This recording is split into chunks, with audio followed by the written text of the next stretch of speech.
Let's get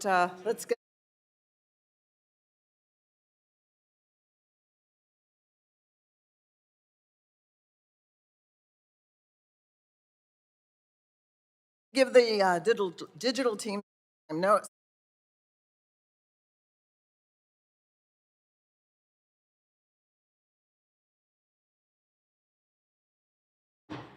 The Subcommittee on Consumer Protection and Commerce will now come to order. Today, we will hold a legislative hearing entitled Holding Big Tech Accountable, Legislation to Protect Online Users. Due to COVID-19, members can now participate in today's hearing either in person, remotely, or remotely online via conference, and in accord with the updated guidelines issued by the attending physician, members, staff, and members of the press can participate in the hearing room and are not required to wear masks. For members participating remotely, your microphones will be set on mute for the purpose of eliminating inadvertent background noise. Members participating remotely will need to unmute your microphones each time that you wish to speak. Please notice that once you've unmuted your microphone and anything that is said will be can be heard over the loudspeakers, so you don't want to do that. Since members are participating from different locations at today's hearing, all recognition of members shall such for questions will be in the order of subcommittee seniority. Documents for the record can be sent to Ed Kazmersky at the email address that was provided to staff, and all documents shall be entered into the record at the end of the conclusion of the hearing. The chair now recognizes herself for 5 minutes for an opening statement. So today we begin the third legislative hearing of the Energy and Commerce Committee to consider legislation to rein in big tech. This subcommittee has worked long and hard to respond to the challenges presented by big tech. But despite our scrutiny and repeated calls for change, the tech industry has not responded. Now is the time for change and for accountability. We know social media platforms can be used for good, and we have seen in the last week the heroic stories of Ukrainian people and the amazing fight back that they have shown and courage that they have shown. But misinformation and disinformation are seemingly still amplified, and that is having dramatic costs for people around the world. For example, Russian state-owned media is targeting Spanish speakers around the globe with disinformation to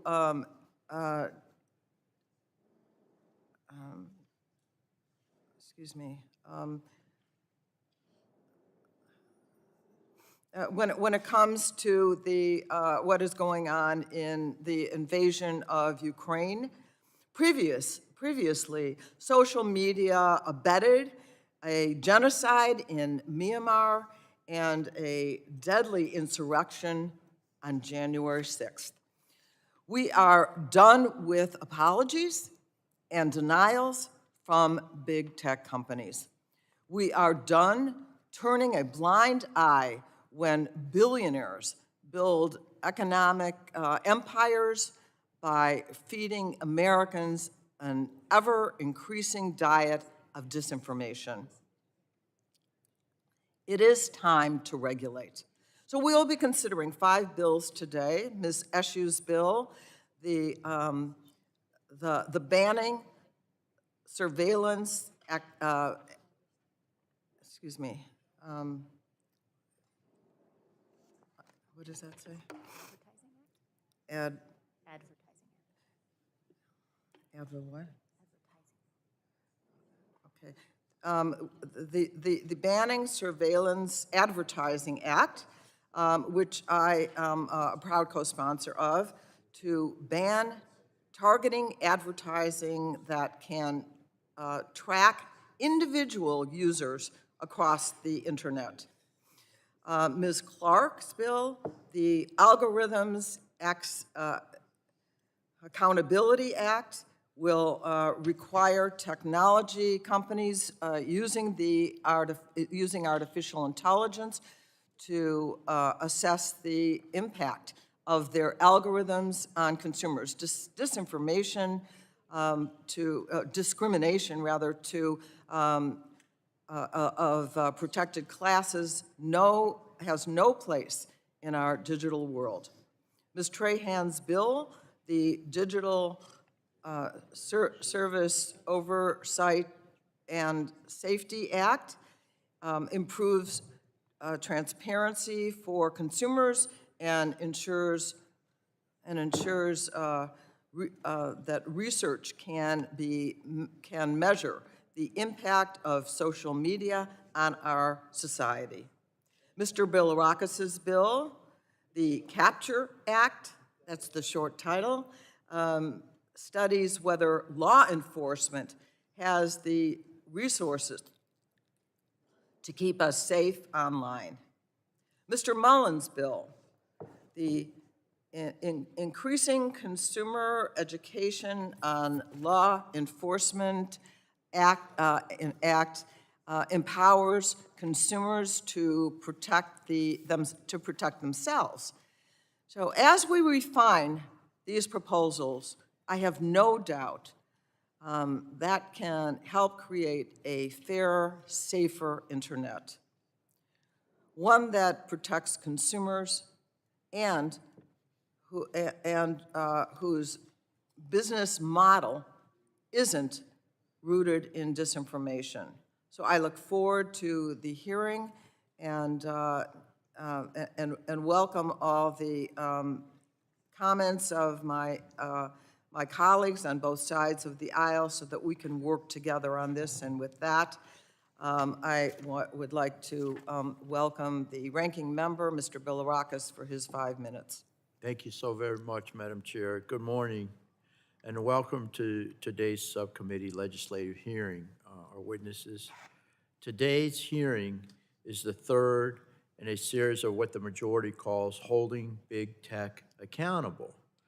I certainly hope the fourth will be on a national privacy and data security framework. For the December hearing, Republicans invited TikTok to testify as our witness. Since they are not at the center, they are at the center of many of our shared concerns, but TikTok declined.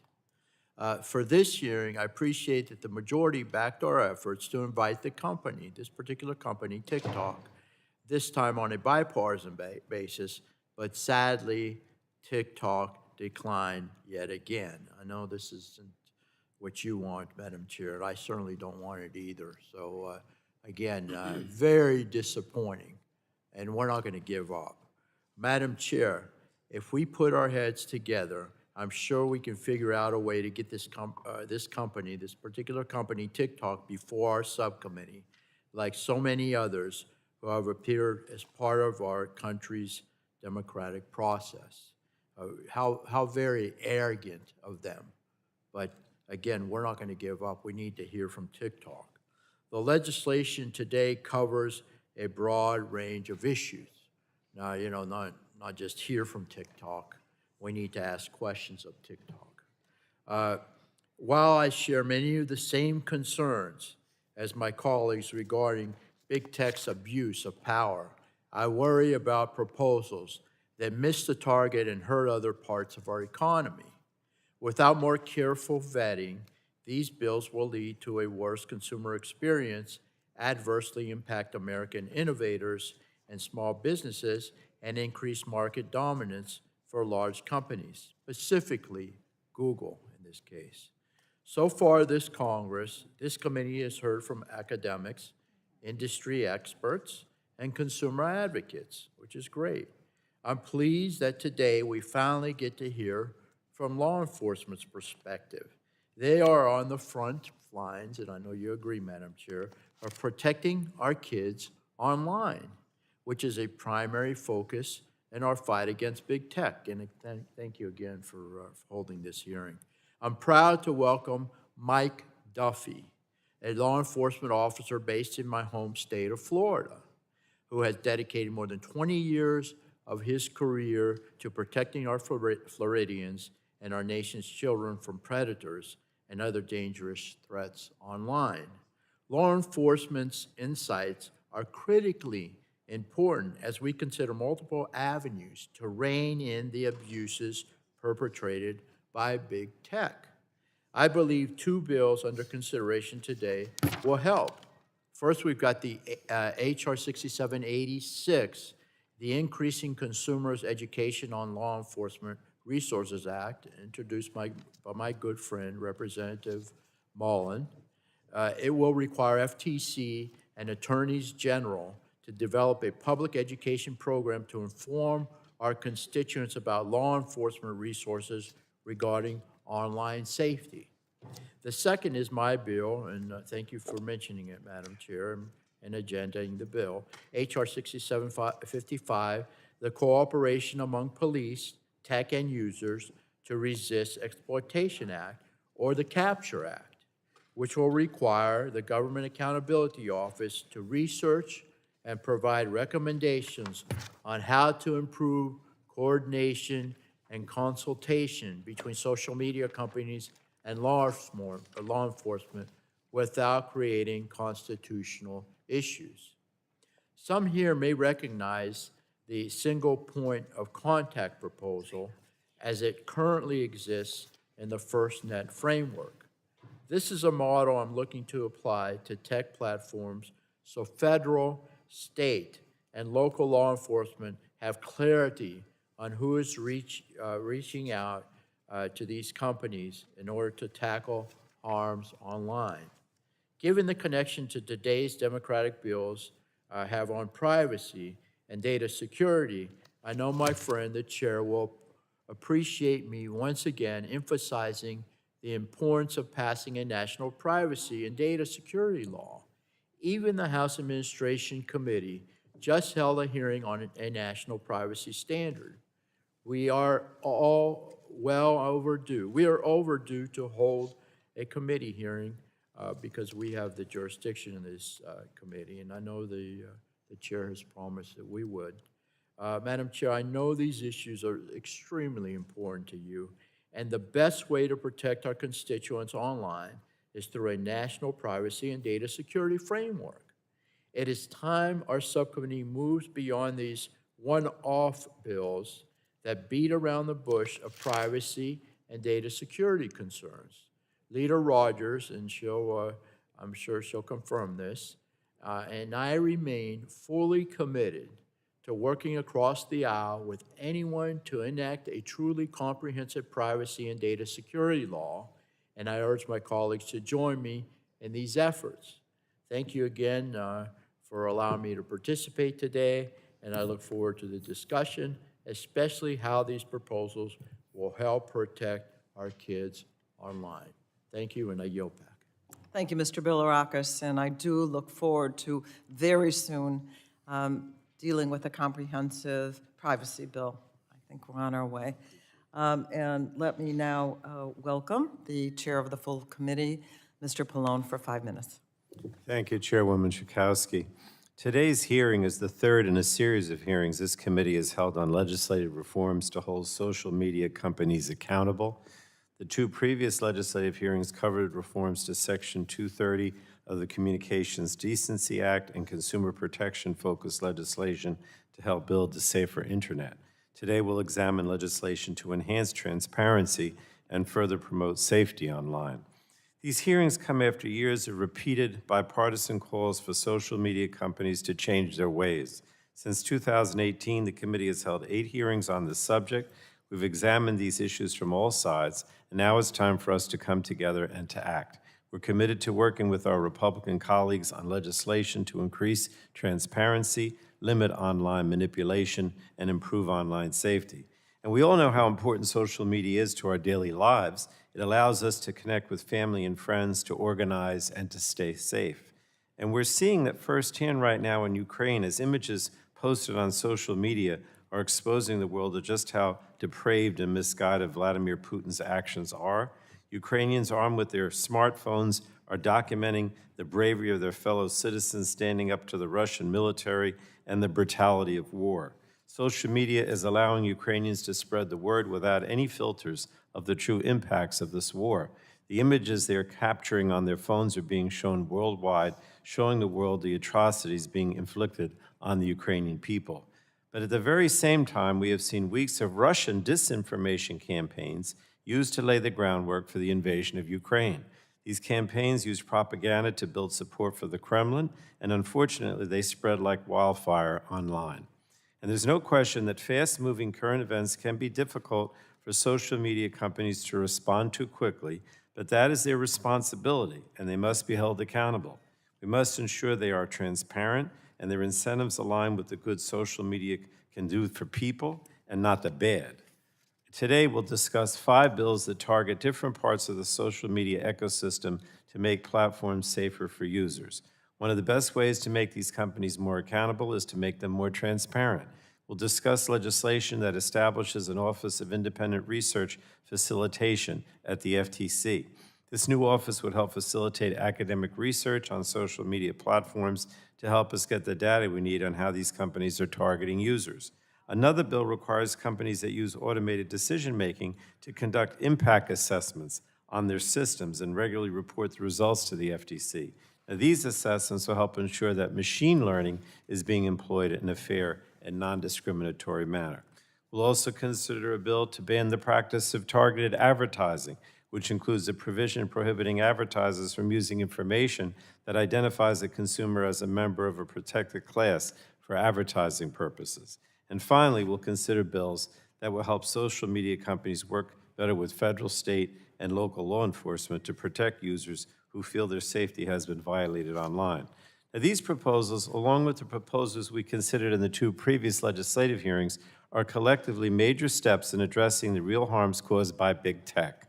Another part of tech accountability is protecting people's privacy. I know that both the ranking member of the subcommittee and the chairwoman mentioned this and have been involved with this. And we're particularly concerned about our children's privacy as more and more apps are used by and targeted to our kids. I think every member of this committee agrees that more must be done on privacy, and that's why we have been working since last Congress on a bipartisan staff draft. Our work on that legislation continues, and I hope the Republicans will work together with us on that as well. The bills before us today collectively address tech accountability. The time to act is now, and these bills can help us make the internet a safer place, and I look forward to our discussion today and obviously hearing from our excellent panel. I yield back, Madam Chairwoman. Thank you for all that you've done on these issues. You really have been working on them for a long time, and it's made a difference in terms of where we are today. Thank you. Thank you, Mr. Chairman. And now, wearing her Ukrainian yellow, That's right. I want to recognize Ms. Rogers, our ranking member, for 5 minutes for her opening statement. Thank you, Madam Chair. First, I want to say glory to Ukraine. Several of us on this committee had the opportunity to travel to Ukraine and were inspired at the time with their fight for self-determination and independence. And today, I continue to support their fight for freedom, and I pray for their strength and security and their freedom to prevail. While some tech companies have taken steps to prevent the proliferation of Russian state-sponsored propaganda, I hope that we too, on this subcommittee, will be vigilant in addressing how others, like Twitter, maintaining an account for the Kremlin, or TikTok, reinstating Russian state-owned media, are complicit in spreading it, as well as other disinformation campaigns from Putin. This has real-world consequences for the Ukrainians and our other European allies. We all share the goal of holding big tech accountable, especially for our children. Big tech platforms are my biggest fear as a parent. Nearly every conversation I have with parents in schools these days come back to the concerns about big tech and our kids. It's echoed by pediatricians, school administrators, and teachers. Big tech are not advocates for children. Our kids, the users, are their product, and they're being manipulated and exploited for profit. They're being exposed to cruelty, bullying, and induced to self-harm. These harms have been worsened by the move to virtual life because of government-imposed school closures and lockdowns. This committee can and must do more to address this crisis. If we're going to address issues with big tech and the advertising industry, that discussion includes improving transparency and accountability for how these businesses are collecting personal information, especially from our children. My Republican colleagues and I unveiled a privacy and data security framework last year. Addressing these issues in a hearing would help us make progress. One bipartisan bill we asked to be considered is the Wahlberg-Rush Child Online Privacy Protection Act update. Despite many changes being considered on the collection and use of data today, unfortunately, this one's still missing on the schedule.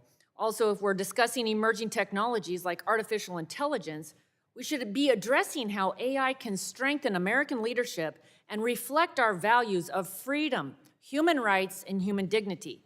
These are issues that require time, education, and hearings to debate and identify common ground. A key component for many of these issues is the authority Congress grants to the Federal Trade Commission. The bills today, proposed by the Democrats, enact sweeping changes for the FTC. I appreciate that the Commission wants to be more involved in improving data security. We've been clear that we're willing to negotiate on additional authority. But changes like this must be given the appropriate time for discussion and vetting. We need to start by ensuring accountability and transparency from the FTC on its current authorities before we give them more power. The FTC should come before this committee to help us better understand how they would use additional authority, as well as provide us assurances it has its own house in order. For this reason, I sent a letter to Chair Khan yesterday on the FTC's recent enforcement announcements for the security vulnerabilities found in the open source software, specifically Log4j. Recent testimony in the Senate suggests government systems may have used Log4j. So we must learn whether agencies under our jurisdiction have system vulnerabilities that could be exploited, specifically by foreign actors like Russia or China. Missing from today's witness panel is TikTok, who declined an invitation to testify, and it's not the first time. TikTok threatens the safety, mental health, and well-being of our kids. A recent Wall Street Journal investigation found teen girls are developing tics from content they watch on TikTok. This is alarming, and their complete carelessness with people's personal information is even more concerning. TikTok's ties to China raise significant concerns regarding the amount of access the CCP has to information of Americans. We know TikTok's parent company, ByteDance, is an extension of this authoritarian regime. And now we see reports that TikTok is allowing Russian government propaganda to proliferate. TikTok operates with disregard for U.S. national security concerns. Our witness today, Officer Duffy, can share more on how they challenge the reach of local law enforcement as well. These concerns about privacy and big tech are issues we've been leading on, and we look forward to working together to address. I yield back. The gentlelady yields back, and the chair would like to remind members that pursuant to committee rules that all members' written opening statements shall be included in the record. And now I would like to introduce our witnesses for today's hearing. As you can see, two are here. Is that three in person? Oh, three in person. and one remotely. And I want to welcome Lori Lehmann, who is Policy Analyst at Consumer Reports, Katie McInnes, who is Senior Public Policy Manager at DuckDuckGoose. DuckDuckGo. I'm sorry, DuckDuckGoose, that's a game. DuckDuckGov. Okay, sorry about that. Okay, I want to also welcome Mike Duffy, who is Special Agent Supervisor in charge at the Florida Department of Law Enforcement, and Mutajay Nkonde, who is the founder and chief executive officer at of AI at the what is this, public? AI for the people. Oh, AI for the people, US. There we go. So at this time, the chair will recognize each witness for 5 minutes to provide their opening statements. Before we begin, I want to make sure that I call attention for the witnesses that are testifying in person in front of you. Some of you have testified before, but if not, you will notice that there are lights in front of you, and the light will initially be green. The green will turn yellow when you have 1 minute remaining, and please begin to wrap up your testimony at that point. The light will turn red when your time has expired. For the witness who is testifying remotely, there is a timer on your screen that will count down your remaining time. And with that, let me ask Ms. Lehmann, you are recognized now for your 5 minutes. Microphone. Can't hear you, is it on? Maybe hit it close. All right, there we go. There we go. All right, thank you, Chair Schakowsky. Chairman Pallone, Ranking Member Rogers, Chair Schakowsky, Ranking Member Bilirakis, and members of the subcommittee, thank you for inviting Consumer Reports to testify today on the crucial matter of protecting consumers online. My name is Laura Lehmann, and my work at CR focuses specifically on platform accountability, so that's where I'll spend most of my time today. For 86 years, consumers have turned to CR for answers to questions like, is this product safe? Is it worth my time or money? What risks might it pose to my family? Consumers today grapple with the same questions, but about their online experiences. Is this platform safe? Is it worth my time? Are the goods I'm buying from this ad authentic? Why am I seeing this ad again? Today's hearing grapples with this century's version of confronting the very same challenges that have driven CR's fight for a fair, just, and transparent marketplace all along. The bills before the subcommittee today seek these same aims, and we are excited to work with you to refine, craft, and pass legislation that can help us usher in the online ecosystem that consumers deserve. Consumers face a range of issues in the digital marketplace. In a nationally representative survey, CR found that of the 94% of Americans who said they had ever had at least one social media account, 84% had adjusted their social media settings at some point to limit or filter content in some way. 39% had elected to turn off targeted ads.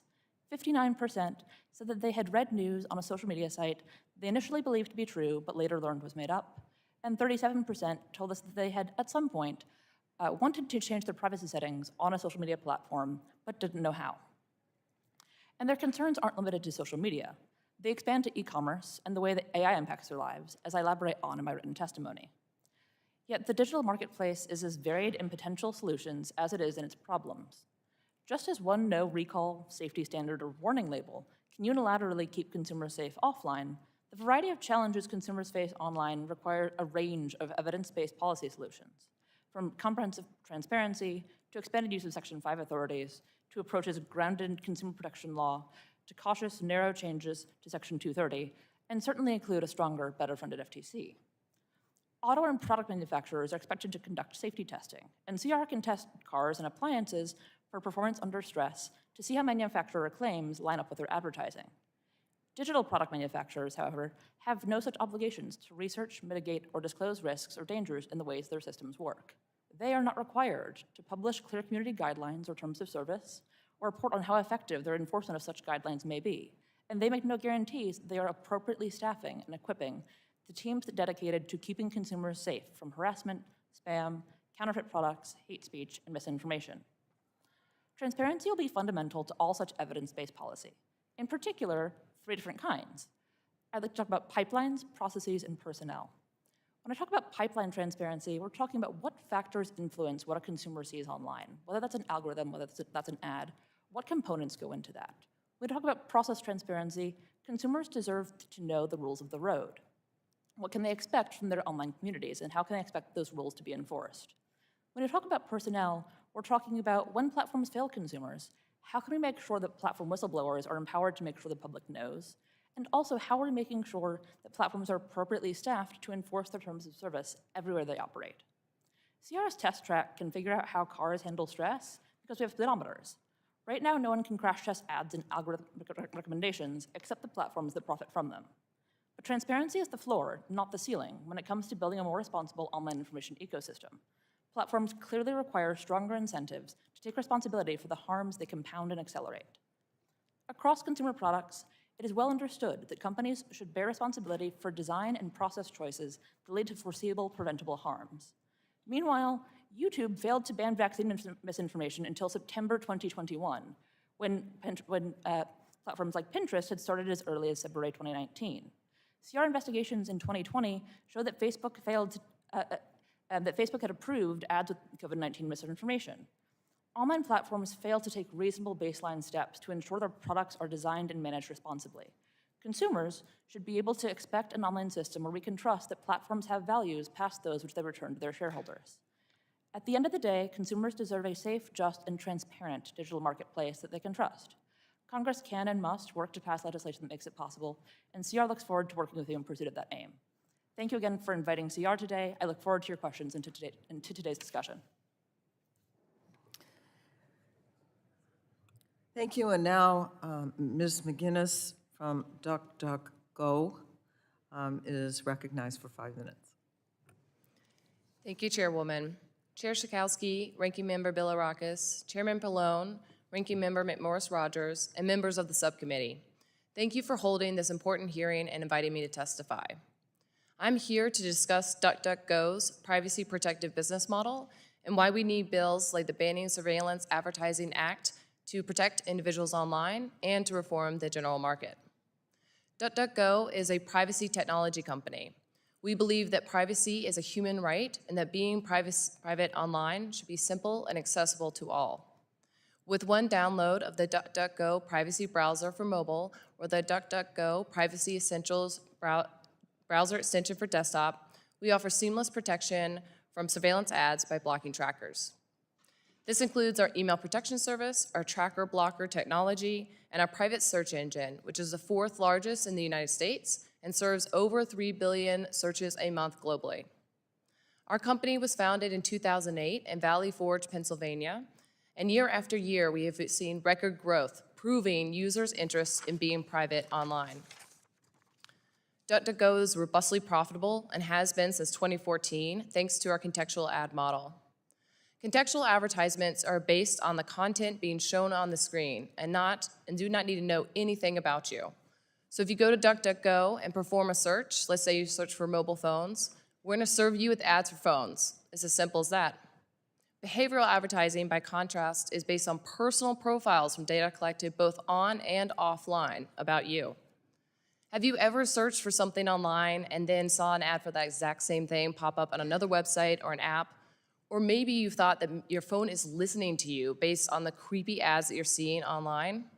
That's surveillance advertising. And rather than finding these ads useful, a majority of Americans think that this is a misappropriate use of their data. And it's no surprise, as it's a massive violation of their user privacy and data collection expectations. And it's not just that. Data collection also results in additional harm like discrimination, identity theft, fraud, scams, and filter bubbles. The same personal information allows a company to target you with an ad also enables them to discriminate against you and others in the presentation of critical opportunities. And these harms are not just theoretical. For instance, the Department of Housing and Urban Development brought a case against Facebook, charging them with housing discrimination by allowing advertisers to restrict who saw ads based on race, religion, and national origin. This is a harm that was made possible thanks to data collection for surveillance ads. Online surveillance also enabled advertisers to use Google's ad targeting algorithm to present more men than women with ads for higher paying jobs.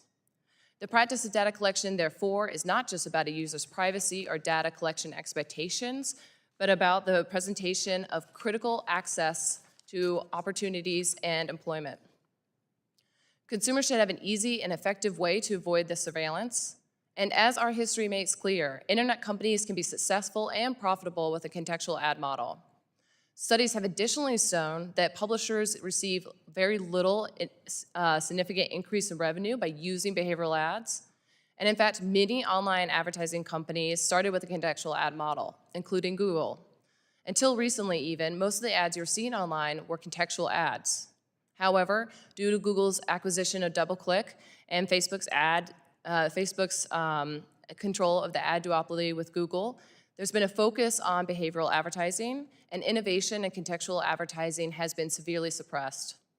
If data collection for targeted ads were banned, access to personal data would no longer determine whether companies would succeed or fail in the advertising market, meaning that more companies would be able to compete against Google and Facebook's ad duopoly.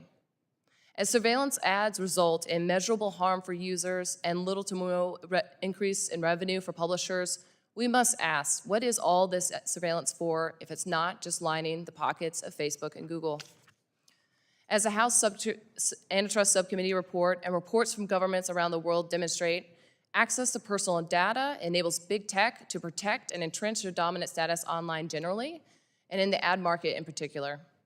A shift back to contextual advertising, therefore, would significantly reduce Google and Facebook's inherent advantages in advertising and beyond. Our mission at DuckDuckGo is to raise the standard of trust online. We therefore support bills like the Banning Surveillance Advertising Act that would do exactly that. Consumers should be protected from the harms surveillance advertising and data collection cause, like discrimination, identity theft, scams, and fraud. We believe that getting privacy online should be as simple as closing the blinds. Therefore, we urge Congress to pass bills that would allow individuals to easily protect themselves and would also have the benefit of strengthening the online market. I'm pleased to answer your questions today and make myself available to members in the future for in-depth discussions about this bill. Thank you. Thank you. And now it is my pleasure to invite Mr. Duffy for 5 minutes. Thank you, Madam Chairwoman Schakowsky, and Ranking Members Bilirakis, and members of the Senate Committee. Thank you for inviting me today. I serve as Assistant Special Agent in charge for the Florida Department of Law Enforcement Cyber High Tech Crime Unit. I started my law enforcement career during the AOL dial-up days, and in the 25 years since, I've seen massive changes in the way crime is committed and investigated. In that time, I've learned that whether crimes are committed in the virtual world or in the physical world, technology companies possess a large amount of essential evidence law enforcement needs to do our job, but lack the regulatory framework that enables efficient and lawful access to that evidence. Means that we are ineffective at reducing criminal threats, preventing victimizations, or getting justice for the victims. My investigative unit at FDLE, like thousands of others across local, state, federal law enforcement, is in a never-ending race to improve our access to digital evidence. We need money for training and tools to access evidence we can obtain from devices that we seize. But we are also facing increased challenges with the complete inability to access digital evidence when platforms deploy end-to-end encryption. Congress can help us address both of these issues. I want to share today with you a few examples of the challenges we are facing. Service providers are subject to little or no data retention requirements. In contrast, the banking industry is obligated to keep financial records for a certain period of time. In one example of how this can hurt our ability to respond to crisis, a young person was live streaming how he was going to commit suicide, potentially in front of a live audience. We immediately contacted the service provider that we had received this information and to try to attempt to determine where the user was located. We noted that the live stream appeared to have ended and the content provider was unable to find the record of the streaming event. We had nothing to follow up on if it had not been for the family's own posting that they had intervened. The lack of data retention requirements frustrates the most traumatic cases we deal with every day, which is the child sexual abuse cases. Service providers who do identify CSAM on their platforms are required to report it to our partners at the National Center for Missing and Exploited Children. An investigation then begins with an agency serving legal process to a company for internet protocol information in an attempt to identify where the activities were occurring. If the provider does not retain data, a user has deleted it, the child predator becomes hard to identify and stop. The lack of standard terminology regarding the exchange of legal process between law enforcement and service providers leads to great confusion. Unless the terms we use to determine certain types of data matches within the own company's unique corporate terms, law enforcement must engage in a lengthy back and forth, costing valuable time in an investigation. We have seen some service providers implement online portals that are designed to facilitate the requests from law enforcement. These portals have been helpful in terms of improving timeliness and security of data that exchanged between both parties. The response time is anywhere from 1 month to 1 day. This lag can ultimately be dangerous to the cases we investigate. Most tech companies routinely provide law enforcement information when they really need it in an emergency, but determining the exigent is actually in the hands of tech companies. As a matter of federal law, we in law enforcement have the most relevant facts and content to determine exigency, but yet the companies are the ones who have the final say. In one example, an individual made comments regarding being excited about July the 9th and wanting to do what Nicholas Cruz did. Cruz was the murderer who took 17 innocent lives and injured 17 others at Marjorie Stoneman Douglas High School, Parkland, Florida, in 2018. This individual's social media post indicated they idolized Nicholas Cruz and appeared to have visited the location where Cruz was arrested. Upon review of this information, law enforcement provided the social media provider when asking relevant information about the user. The company unilaterally made a determination that they did not think the situation was an immediate threat at this time. Big tech platforms have transformed society in many ways for the better, others less so. Users of these platforms should expect that law enforcement officers charged with protecting them have a clear path to the evidence they need to punish the guilty and exonerate the innocent. The establishment of regulatory framework include standardized legal processes, guidelines, and address the issues that would benefit industry, law enforcement, and most importantly, the citizens we serve. Thank you again for your invitation, and I look forward to your questions. Thank you. And now, Mr. Nkonde, I welcome you for 5 minutes for your testimony.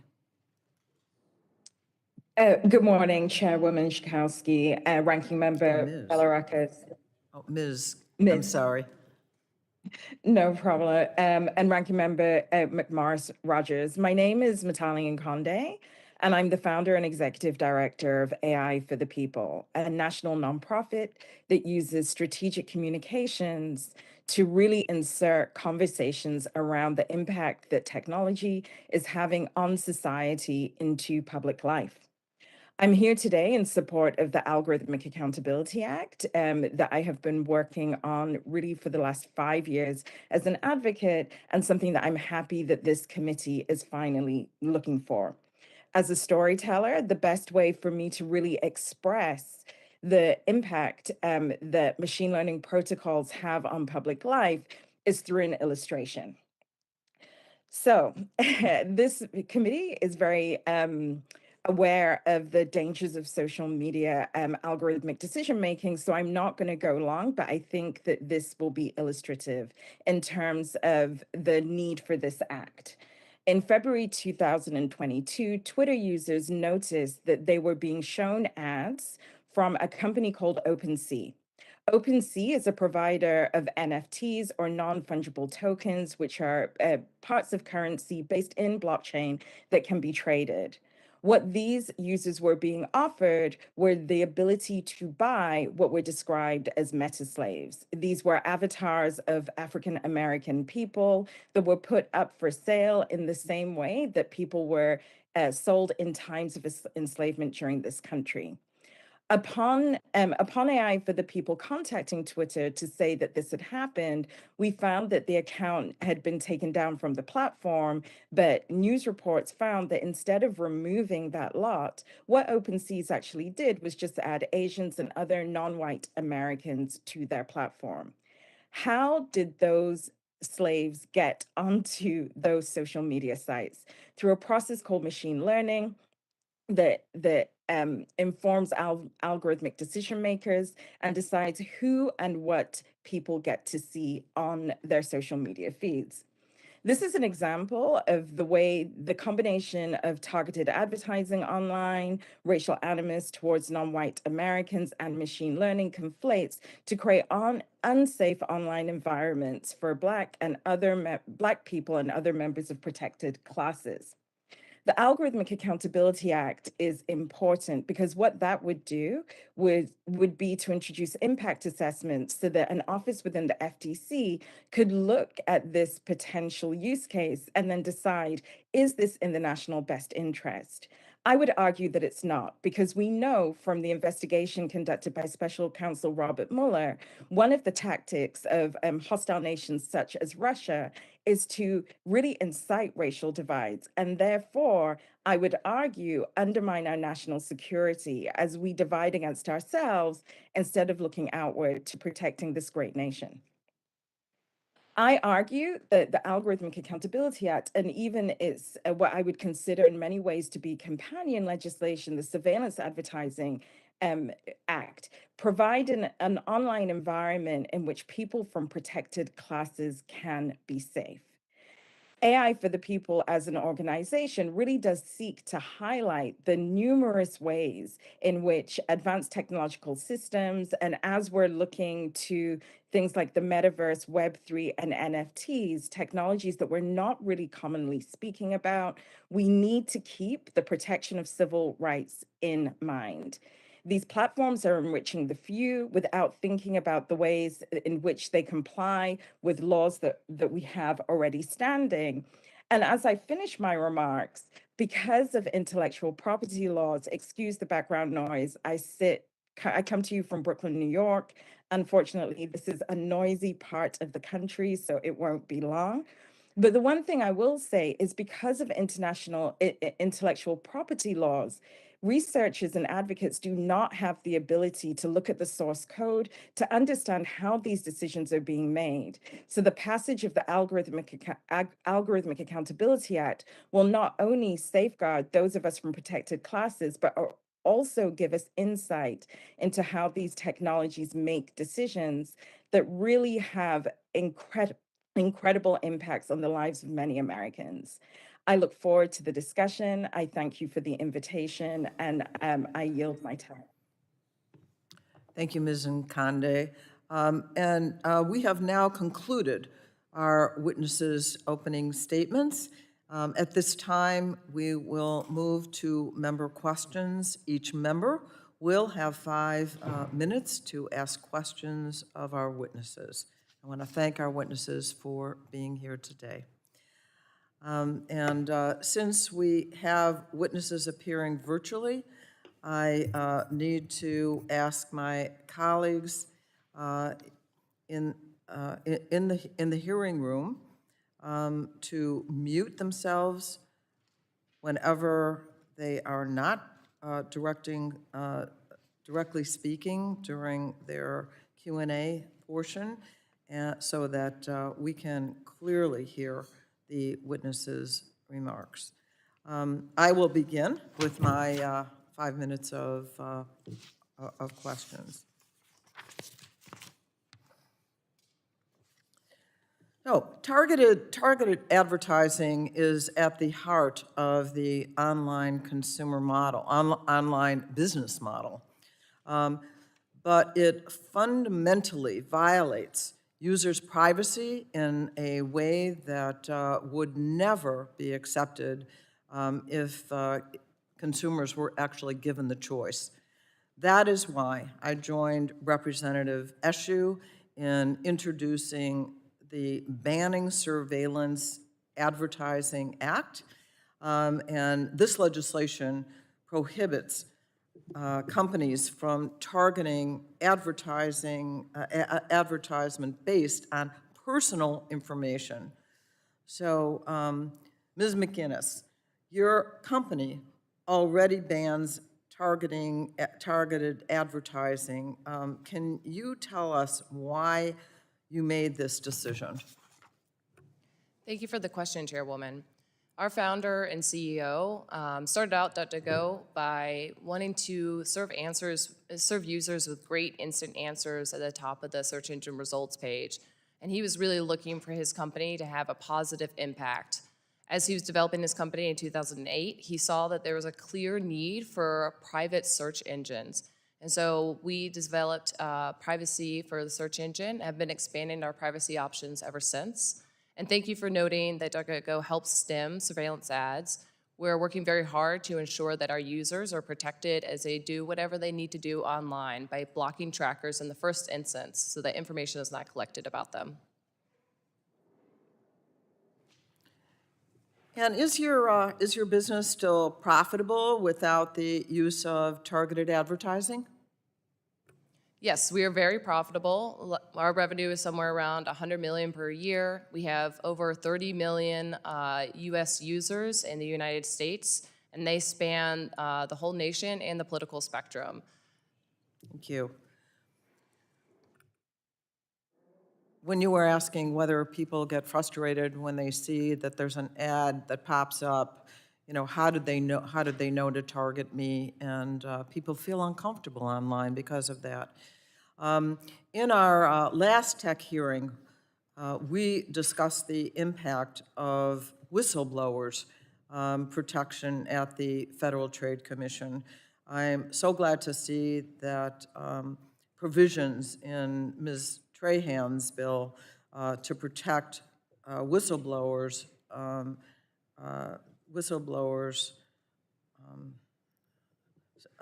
similar to those in the FTC, in the FTC Whistleblower Act that she and I have introduced in November. So I wanted to ask Ms. Lehmann,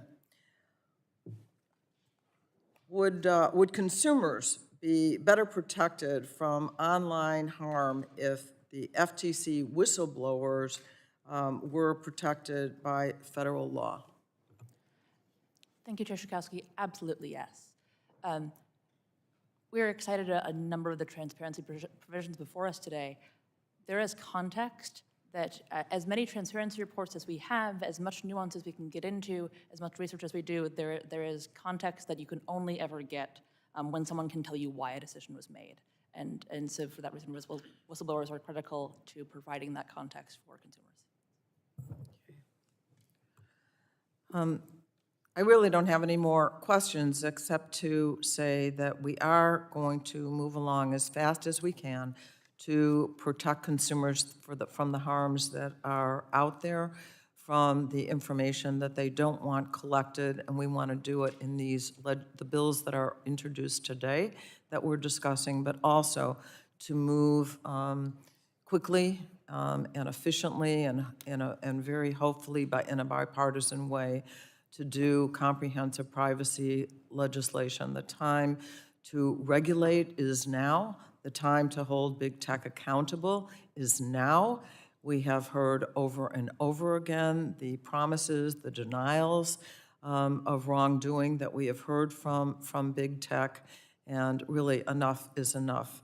Consumers want to be able to safely and confidently use what they can online and not be exploited as they have been. So I yield back. And now, well, Mr. Bilirakis for his 5 minutes of questions. Thank you, Madam Chair. I appreciate it very much. Mr. Duffy, thank you again for your testimony. Again, we appreciate the valuable insights you bring to this discussion. I don't know if he can hear me, but Mr. Duffy, we were having a little difficulty hearing you before in your opening remarks. So hopefully we fixed that. I don't know, maybe you need to speak into the microphone. Your information is so valuable, so we want to catch everything. So anyway, I have a question for you. I'm gravely concerned about the crimes perpetrated on big tech platforms, such as the sale of deadly fentanyl on Snapchat. And I believe companies are not doing enough to help solve these crimes. I mean, enough is enough, as the chairman said. Again, we can't allow this to happen anymore. Kids are dying, for crying out loud. And so, in fact, in our subcommittee, the health subcommittee, we had, we had somebody testify on the fentanyl crisis in December. And Chairman Ashew agreed with my assessment that big tech companies aren't doing enough to coordinate the DEA on drug sales in particular. Okay, that's why I recently introduced the Capture Act, which will help us to develop legislation to assist social media companies to better communicate with law enforcement, specifically in relation to events of imminent injury or death to individuals. So from your experience, sir, and I appreciate you testifying, again, you're doing a great job in our state. So from your experience, how has big tech failed at cooperating with law enforcement to assist in solving these dangerous crimes? And I'd like for you to elaborate, sir. Thank you, Representative. Can you hear me better now? Yes, we can. Madam Chair, Okay. can we hear better? Yeah, I think so. Thank you. I can. Thank you. Okay. So they have failed in the sense that I don't think what we see is some of them they don't understand the trends that today's youth is communicating by on their platforms. The data retention, when we do open communication, is an issue, is what they do and what they don't keep and for how long they keep it. The content moderation, they build, what we've seen is a lot of these companies build a platform for one type of use, and then as you explained, it gets used and abused for other areas. So I think the failure is the lack of communication and between big tech and law enforcement to discuss the trends, to discuss the acronyms and the use of emojis and the different codes by which today's youth communicate.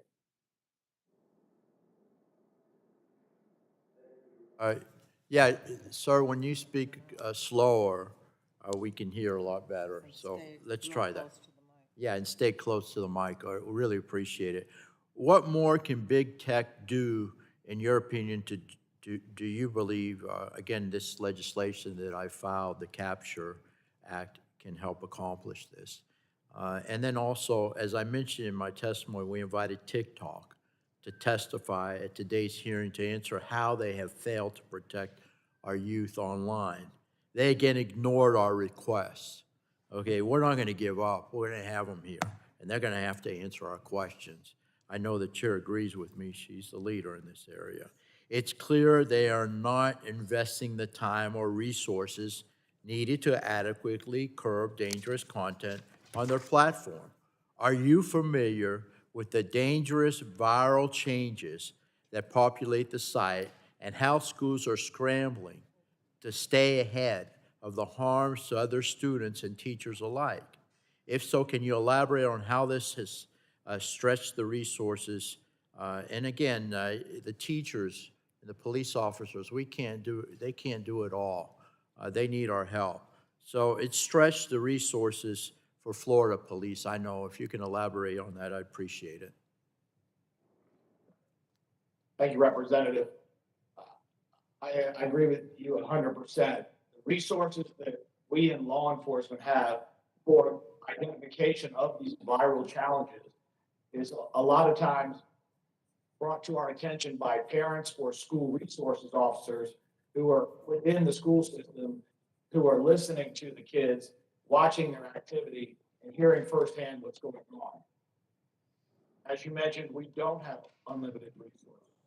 We are left to prioritize the different types of leads which we can investigate properly, and then identify the ones that we can pursue.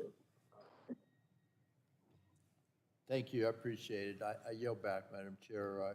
Hopefully we can get this cleared up and straightened out, because I know a lot of the members here, at least on my side, want to talk to Mr. Duffy and get valuable information from him. So thank you, I appreciate it.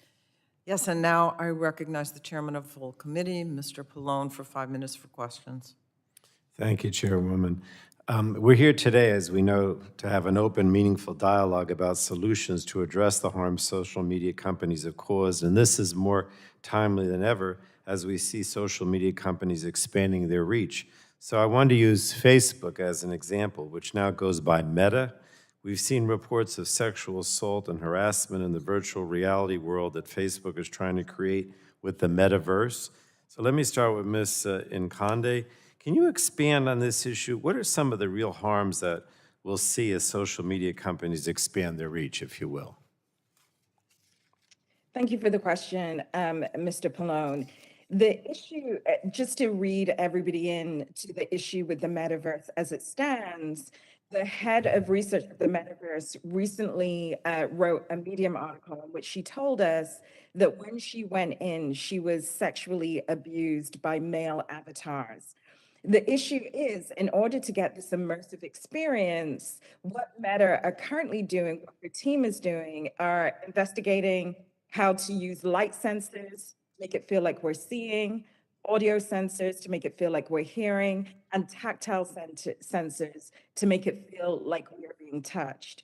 Therefore, if you go into an immersive environment where you really feel that these things are happening to you, then despite the fact that it's in a headset, you're still going to have that very real experience of abuse. And without regulation of what's called Web 2, what we know of Facebook, these harms are going to be perpetrated further in virtual environments. And what about, well, let me ask about marginalized communities. How might they be impacted by these changes that we're seeing? Marginalized communities are actually the most vulnerable within this. And so the head of metaverse research is a woman. She is a protected class. So what we were seeing in her attack by male avatars were really the logics of sexism and hatred of women being enforced in a place where you can reach your target. Another group that we're seeing more reports around are children in the metaverse, which is a whole explosion of issues, specifically because people under 13 are not even supposed to be on that platform. And so when we think about regulation, we need to think about the most vulnerable. Could a disabled avatar got away in those situations? There's a history of racial violence in this country. If we see attacks on women, it's logical that we're going to see attacks on negatively racialized groups. And it's committees like this and the bills that are being put forward that are really going to keep us American people safe. Instances, I think increased transparency would go a long way in making the internet a safer place. So let me ask Ms. Lehmann, how would the legislation before us today bring greater transparency and with it greater accountability to these big tech platforms, if you will? Thank you, Chair Pallone. So the transparency in bills across the board today is a crucial prerequisite to really understanding and forming the kinds of harms we're seeing across the board. And being able to have that kind of context, being able to speak to the specific harms. And so the bills before us today, particularly Representative Clark and Representative Trahan's bills, are in requiring impact assessments, for example, and in requiring, it requires companies to actually take account for what kinds of harms, what kinds of risks do we need to consider, do we need to think about, rather than building first and asking questions later once the harms have happened. I'll go back. I only have a little time left, but let me just say, we've consistently seen some social media companies withhold critical information about how their systems work from the public, which makes it difficult for consumer protection agencies like the FTC to address the issues users face online. Could you tell me, Ms. Lehmann, how would these bills help the FTC better protect consumers from unfair or deceptive practices? But you only got 20 seconds. Thank you, we'll try. The short answer is, it helps inform how we do it. 8 seconds, oh wait. It offers so much more perspective to the FTC to understand the problems and therefore to keep consumers safe in service of their mission. 3 seconds, okay. We'll try. Maybe I made you go too fast. Thank you. Thank you, Madam Chair. The gentleman yields back. Let me just remind everyone in the room, all members, to please unmute after you've spoken. Apparently, we're getting some feedback here. I'm sorry? They have to mute their mics. Yeah, to mute your mics after you've spoken. And now, I recognize the ranking member of the full committee, Ms. Rogers, for 5 minutes. Thank you, Madam Chair. There certainly is a lot before us in this hearing, and I appreciate the attention. The Republicans also we have a couple of dozen bills around transparency and accountability. Clearly, there's action that needs to take place, and we've been working with a variety of stakeholders, getting input. I know that in committee, there's 35 bills that have received a legislative hearing in the subcommittee. 3 have been marked up, and 2 have received the bipartisan support. I really believe, and what I want to make the request of, is that we work together, that this is a problem that is going to require us seeking input and support from a lot of different entities, Republicans and Democrats. But beyond that, I believe that we need to be hearing from the advertising industry, AI developers, small businesses, even the FTC, for that matter, on how this is going to work, how they're going to operate after this, what you might call an extreme makeover FTC edition. And I fundamentally believe that we need to be addressing a privacy law. We need a national privacy framework in order to gird up what the whole space is right now. And so we have drafted legislation and are anxious to work with our colleagues across the aisle on a privacy standard. Certainly there's an opportunity to find some common ground. On some of the issues before us today, I wanted to start with Ms. McInnes. Given recent reports on big tech needing to do more to protect the people of Ukraine from the misinformation campaigns generated by the Kremlin and its still active Twitter account, I have a couple of questions to give you an opportunity to reflect on DuckDuckGo's part in this debate. Does your company still maintain a partnership with the Russian search engine Yandex? In light of Russia's assault on democracy in Ukraine, we have paused our relationship with Yandex. Yandex was used to provide traditional links, meaning non-news links on the search engine results page in Russia and Turkey. Thank you. Given you raise revenue via contextual advertising and affiliated programs, are you able to say whether such revenue has ever come from Russian state media sources in this partnership? I do not know. Our advertisements are provided through Bing's contextual ads program, and so Microsoft's advertising would have the best information about that. That said, I think that they would be the best ones. Okay, thank you. Or how do you see we best address concerns that we have over Chinese-owned TikTok and how it may be influenced by Russia via its alliance with China? Thank you, Ranking Member. Ranking Member Billirakis and Ranking Member Morris-Rogers, you've talked extensively about the need to protect children online. Although we have the Children's Online Privacy Protection Act, banning the use of surveillance ads would, I think, help protect children by banning the collection of personal information, no matter their age, which I think would help solve for some of the issues that we've been seeing online, where dominant tech companies say, we're not sure if children are on our platform. We don't actually know that they're there. And so if we're protecting everyone, we're protecting children more. In addition, I think having some privacy laws like the general one you mentioned, or the banning surveillance advertising bill, which of course would protect privacy, would stem the ability of platforms like TikTok to collect information regardless. Okay, well, thank you, and I appreciate your engagement and your support on the legislation. Fundamentally, we need a privacy framework, and so we'll continue to work on that.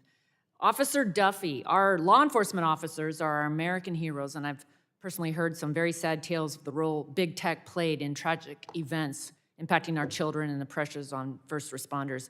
In your, you reference exigent circumstances and suicide intervention. Can you elaborate on the subjective constraints that social media platforms put on law enforcement to intervene in harm to children? And can you give us a sense which social media companies do a better job in cooperating?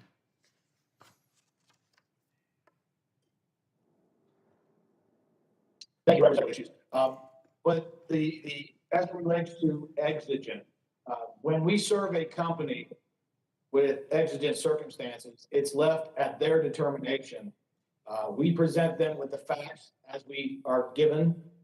And ultimately, each individual company is the final say-so on whether they determine there is a threat to a person's life or others in that moment.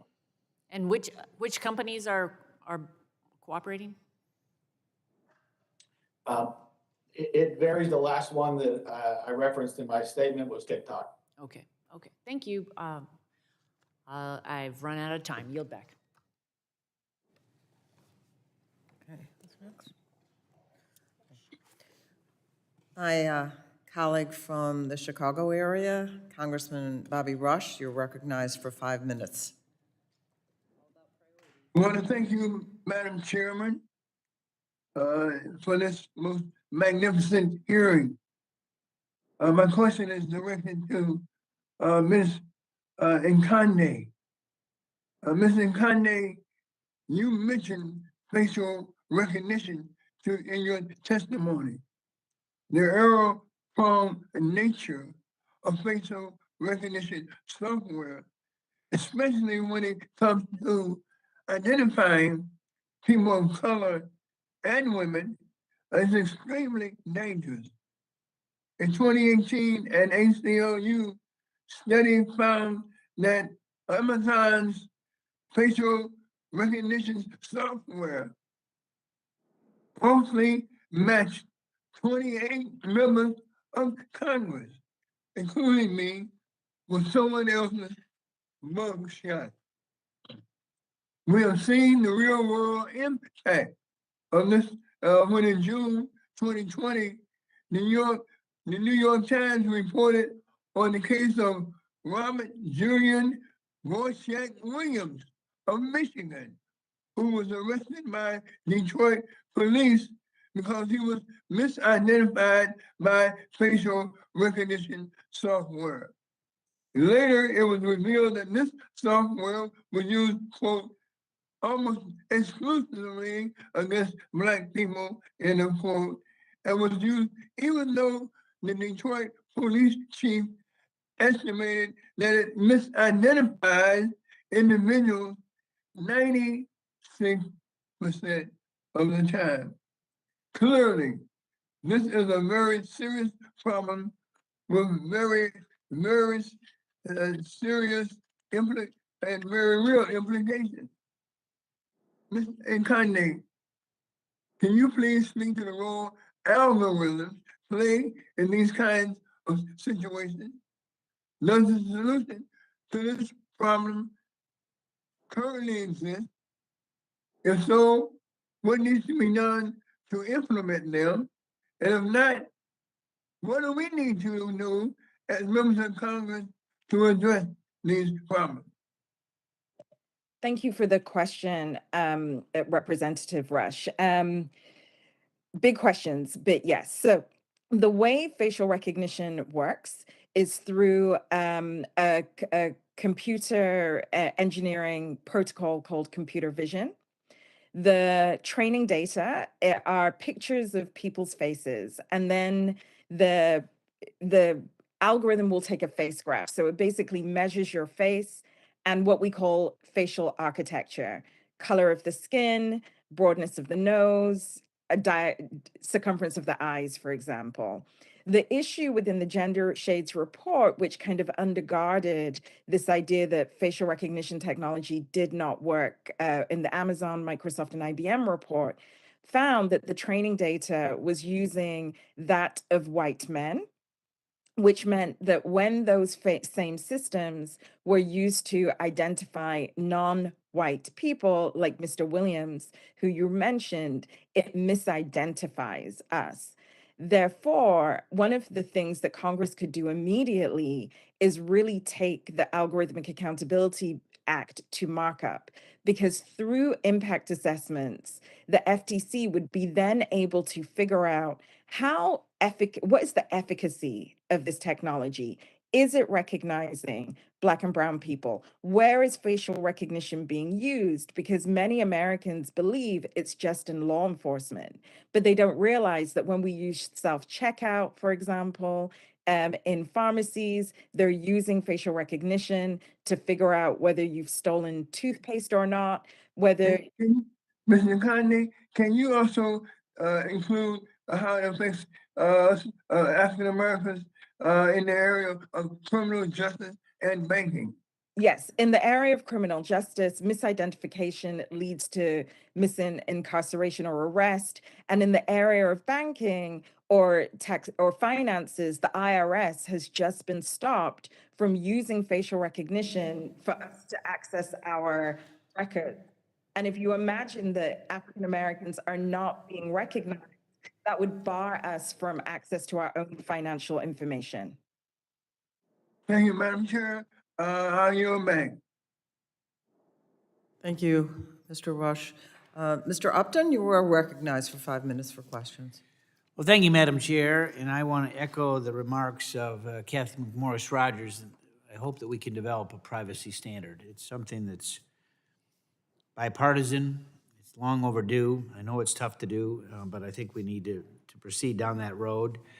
For me, I'm a dad, and I'm also a granddad, so I sort of like that duck, duck, goose analogy at the beginning. I know where you were coming from, I think. But all of us want to protect the most vulnerable, and that's our kids and our grandkids. We want to make sure that there's every tool in that toolbox so that we know what's going on and their lives can be protected, because it's no longer just don't talk to strangers. There's a lot of strangers that are out there, and that's why we need to make sure that those tools are there. And so, Mr. Duffy, I want to thank you for your service, for coming before this committee to help us understand the ins and outs of protecting our nation's kids online. One of the concerns that I hear about most from my constituents, and there's a lot of them, is the way that big tech is impacting the mental health of our kids. So I just wonder if you can walk us through a step-by-step of how you interact with a tech company, and how does that change when there is a threat to a child that's viewed as urgent. And I would just recommend that you get as close to your mic as you can, because despite this being the high-tech committee, the connection's not all that great. Thank you, Representative. I'm getting as close as I can, so hopefully this audio sounds a little bit better. I knew it wasn't the Florida accent. I can understand that better than Louisiana. Thank you. So really that relationship with big technology is only engaged upon an incident occurring. In the case of a missing child, or the case of child sexual abuse material, or a threat of violence, or an act of harm, we begin that engagement with technology. Outside of that, other than some of the big technology companies, the startups and a lot of the newer companies, we have very little engagement with them. Typically, our engagement when it begins is through legal process as we begin to try to investigate the issue at hand. What's the volume of the number of cases that your department looks at every year? And has it been increasing? What's been the trend line? It has been increasing, specifically as it relates to the child sexual abuse material. we here in the state of Florida alone, law enforcement as a whole in the state of Florida has received over 18,000 leads reported to us by the National Center for Missing and Exploited Children alone in 2020.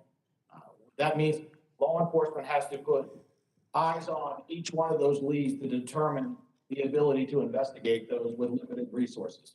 And where was that number? Where were you, say, 10 years ago, or when you started? I know you've been with law enforcement for a while, but as I hear from my law enforcement folks, I mean, they shake their head in terms of some of the doors that get opened and some of the nasty stuff that really gets out there. How has that changed from when you started?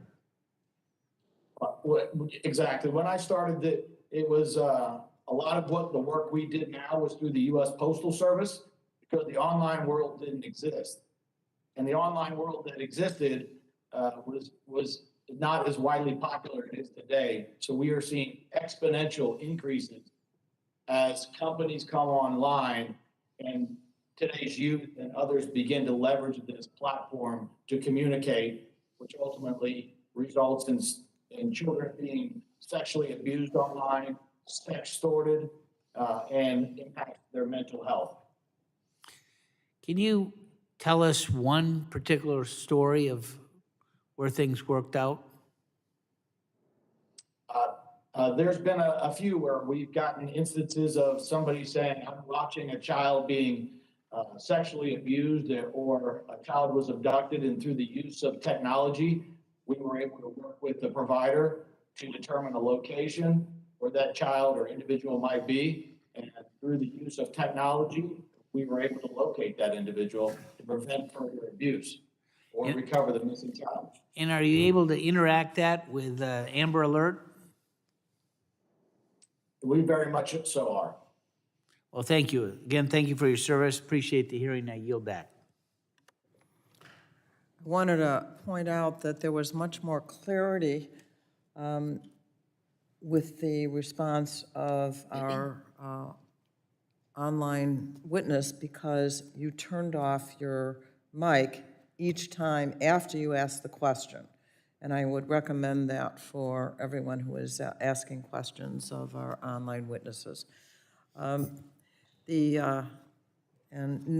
Next, Ms. Castor, I recognize you for 5 minutes for questions. Well, thank you, Chair Schakowsky, for holding this hearing, and thank you to all of our witnesses for appearing today. And a special shout out to Special Agent Mike Duffy from the Florida Department of Law Enforcement. Thank you, Special Agent Duffy, for your 25 years of service, and especially on behalf of crimes against children, online harm. The subcommittee has now held several hearings on legislation to hold big tech accountable. And the bills before us today by Rep. Trahan and Rep. Eshoo and Rep. Clark are steps in the right direction. But I believe it is urgent that we move legislation on online privacy issues, especially when it comes to children. Passing a core comprehensive privacy bill is central to holding big tech accountable. And if we can adopt safeguards on processing personal information, tech platforms will have less of an incentive to use many of their manipulative and harmful techniques that are currently deployed to increase engagement and addict their users, many of which we've discussed in past hearings. So one of our witness companies today, DuckDuckGo, is a good example of this principle. And with the online harm to kids being made plain over the past few years, I've been working for a number of years to develop the Kids Privacy Act to provide parents the necessary tools to protect their children, strengthen enforcement so companies are held to account for improperly collecting children's personal data and for misuse of that data. It also closes loopholes. The bill has widespread support. It's been endorsed by the leading child protection organizations, parents, pediatricians, and privacy groups. So to my Republican friends, we really need bipartisan support on this effort. The UK is ahead of us, the EU is ahead of us, and even the United States Senate, they're ahead of the House when it comes to children's online privacy. There are now 2 bipartisan bills over there, and while we all know that the Senate is not known for action, they are ahead of us here. So if they can come up with a bipartisan bill, so can we. So I'm really speaking out more as a mother than as a member of Congress. I've reached out to the leadership, and I'm doing so again because I'm not going to give up. My door is open to any member of Congress who wants to enter into good faith negotiations over a bill that protects children's privacy, their safety, and their health online, especially in the face of everything that we know now about crimes against kids, the rising rates of mental health problems, and more. I mean, the Facebook whistleblower was here, also made plain that the big tech platforms, Facebook, Instagram, they know about the harms, but they're more interested in getting kids hooked and their profits than keeping kids safe online. So thank you for indulging me on that, but please, my door is open and we really want to protect kids. So my question for the witnesses today, each one of you, yes or no, is a comprehensive federal privacy law a critical component of big tech accountability and protecting consumers online? Ms. Lehmann, you can start. Yes. Ms. McGinnis. Absolutely. Special Agent Duffy. Yes. And Ms. Nakande. Yes. And here's another yes or no. Should there be a special focus on protecting children's privacy, safety, and health online? Yes or no? Yes. Yes. Yes. Yes. Well, thank you. And Special Agent Duffy, you, Representative Upton asked you about a good news story, but tell us what you're seeing right now because of the the widespread collection of data on children and their interaction with online apps. What tools do parents need? What do parents tell you right now that they feel they need from policymakers here in Washington?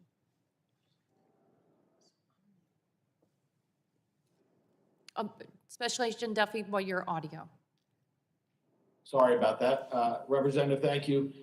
Being a parent myself and talking with other parents, the biggest issue we hear is that they don't understand how to implement parental controls. A lot of these companies implement the process, but the explanation of how to do it is not clear. Thank you very much. It's obvious that we need to rebalance the power here and put the power in the hands of parents and not these big tech platforms. Thank you. I yield back. Thank you. Mr. Latta, you're recognized for 5 minutes. Well, I thank my friend the chair for today's hearing, and I also thank our witnesses for appearing before us today. As part of the Republican Big Tech Accountability Platform, many of the members in this body have proposed a number of reforms to the laws governing big tech. My proposal removes Section 230 liability protections from companies that act as bad Samaritans and knowingly promote, solicit, or facilitate illegal activity. Broadly, I have serious concerns about some of the activities that these companies are allowing to occur on their platforms, whether it is explicitly permitting these questionable activities or simply ignoring any illegal content that they discover. I believe legislation for us today misses the mark. H.R. 6796 would create a new bureau at the Federal Trade Commission with new rulemaking and investigatory authorities to define the code of conduct for online platforms. However, I do not believe it is the FTC's duty or responsibility to be the moderators of content on social media platforms. Rather, they should act as the clearinghouse to inform consumers on big tech's content moderation practices, including their enforcement decisions and appeals decisions.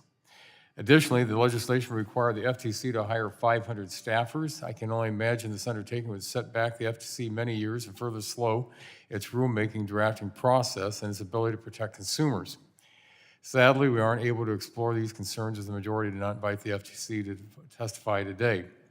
Fortunately, we do have the opportunity to hear from Mr. Duffy, a career law enforcer who has dedicated his career to protecting Americans from predators in the real world and is now working to protect Americans, especially children, from predators online. And Mr. Duffy, if I could begin my questions with you. In your testimony, it sounds like there are many instances of you being reliant on the goodwill of these tech companies to fully complete your law enforcement investigations. Would you speak about your conversations with these companies and how would you characterize their concern for what's happening on their platforms? Thank you, Representative. With regards to your question, the conversation is sometimes with the newer tech companies is at a loss. And what I mean by that is they don't understand the pure volume of data which they have, which makes it a challenge for us in law enforcement to ask for the specific information that we are referring to. Specifically, when we talk about what we'll call the word game, when we begin to do our investigation, we serve each and every company with a legal process asking for specific content. If that content language that we're asking for doesn't match up with the exact language that they have, we begin this banter back and forth to try to identify the exact content we're looking for, which transparency and what they have would be greatly enhance our abilities to streamline some of our process. Well, one of the ways we can hold big tech accountable is to increase that transparency requirement. So you're just talking about transparency. Last year, I released a discussion draft that required companies to disclose their content enforcement decisions related to child pornography, child trafficking, cyberbullying, illegal sale of drugs, foreign terrorism content, counterfeit products, revenge porn, and doxing. Do you believe that if law enforcement had more information about how companies manage or conduct enforcement against these types of activities, would it help you overall perform your job?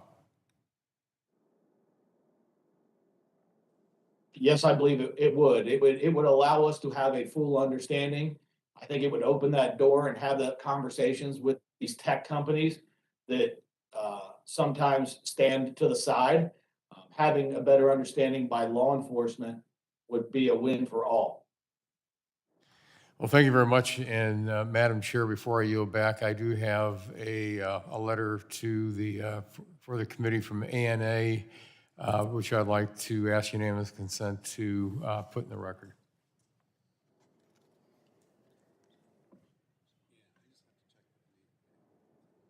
Without objection. Thank you. And I yield back.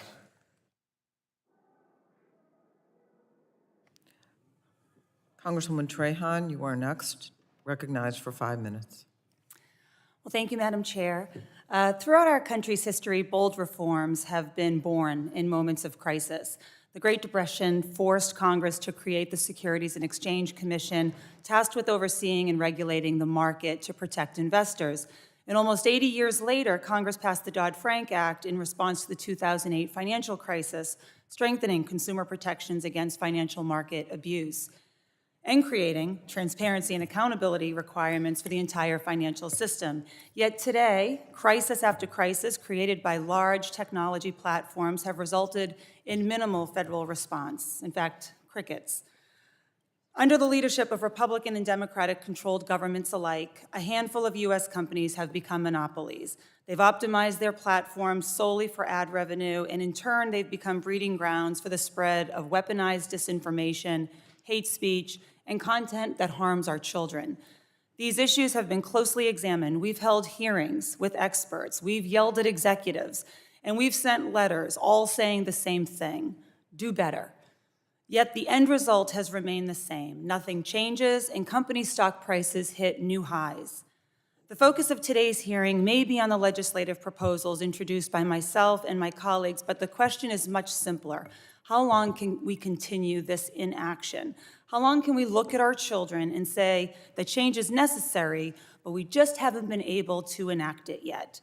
Congress has gotten off the sidelines in the past. For practically every other industry, cars, airplanes, and banks, we employ key organizations that keep pace with new developments and inform regulations aimed to protect consumers. We must get off the sidelines once again. Enough listening to companies saying, trust us, we have a process for that. Enough internal bickering that ends any real chance of progress, and enough watching Europe go first, and the Senate. I commend my colleagues on the committee, including our panel's leadership, who recognize that we have everything we need to act: the smoking guns, the historical precedent, and the legislative text. All we need today is the willpower. So, Ms. Lehmann, the Digital Services Oversight and Safety Act creates a bureau at the FTC staffed with experts employed to issue rules related to public-facing transparency reports, certified researchers with data access, and disclosures to the Commission, so that we can shine sunlight on how consumer data is collected and used. Could you please explain why transparency requirements like these are so important? Absolutely, thank you. Transparency requirements, particularly like those in your bill, we have a variety of them, right? So we have users and advertisers and individuals who need to understand what values the platforms that they use operate on. So that parents can decide, are these platforms' values coherent with what I want my kids to be on? Some of the most exciting components of the bill really are that we've seen time and time again that there is an allergy from the platforms to transparency and to accountability, whether that's Facebook disabling CrowdTangle or disbanding the CrowdTangle team, whether that's we've seen the list. And so having access to understand, okay, what kinds of misinformation, how does it spread, how can we fix these problems? We don't have the context for that right now, and the parts of the bill that shine that sunlight make that possible. Well, thank you. And in your experience, how quickly do social media companies change their products and processes? And why is it so important to have a bureau that is flexible and nimble enough to quickly publish safety guidelines or issue new rules for disclosures? Yeah, I think particularly for in this space, things can change instantaneously. I think we've heard a little bit today about the metaverse and about like what Web3 and AR and VR might look like. If we think back to 5 or 6 years ago, which is kind of a long time and sometimes in legislative land, right? How could thinking through live video and the advent of live video was fairly revolutionary, and the fact that live video was happening on phones, and how did that change, and what kinds of, as we heard from Mr. Duffy earlier, what kinds of harms can come from live video. Those are the kinds of things we need to be able to pivot instantaneously on, and that we can't wait for. I couldn't agree more. Certainly, there is so much in the black box that we need to shine a light on so that we can keep up, not just the Congress, the FTC. I mean, if not them, who is going to be armed with transparency in this regard? The last thing, I know I'm out of time, but I would like to request unanimous consent to enter a report from the NYU Stern Center for Business and Human Rights entitled "Enhancing the FTC's Consumer Protection Authority to Regulate Social Media Companies." Without objection. Thank you, Madam Chair. So ordered. Okay. Mr. Guthrie, you are recognized for 5 minutes. Thank you, Madam Chair. I have a letter from the U.S. Chamber of Commerce. It has been submitted to your staff that I would like to ask to enter into the record. Without objection, so ordered. Thank you, Madam Chair. Thank you so much. And thanks, everybody, for being here today. And my questions are for Mike Duffy. And the United States has seen historic levels of opioid abuse, leading to tragic deaths over the last several years. According to the Kentucky Office of Drug Control Policy, illicit fentanyl and its analogs were detected in more than 70% of all cases in Kentucky in 2020.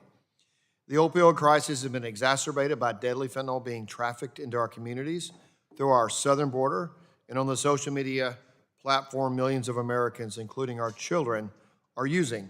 The Energy and Commerce Committee has passed several bills to address this epidemic. One bill, I know it's in a different subcommittee, a subcommittee I have the honor of being ranking member, but the Halt Fentanyl Act. I mean, the idea that March 11th, after the CR expires, that illicit fentanyl will be street legal in America is just wrong.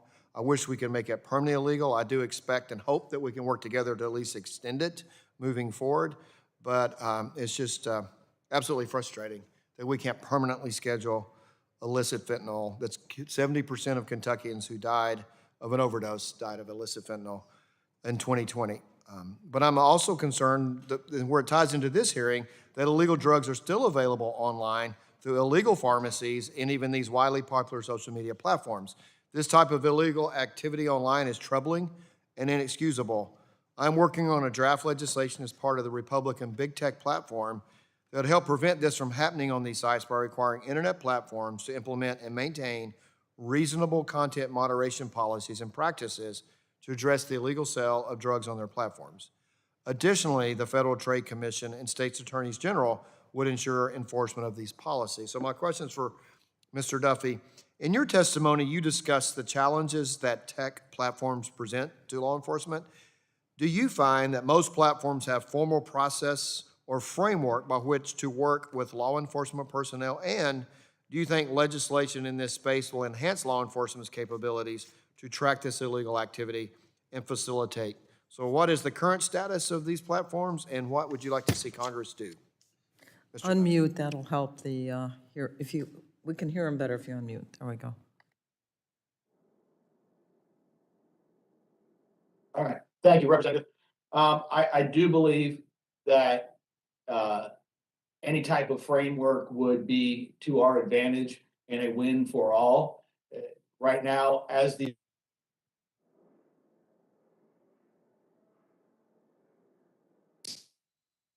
companies begin, I personally,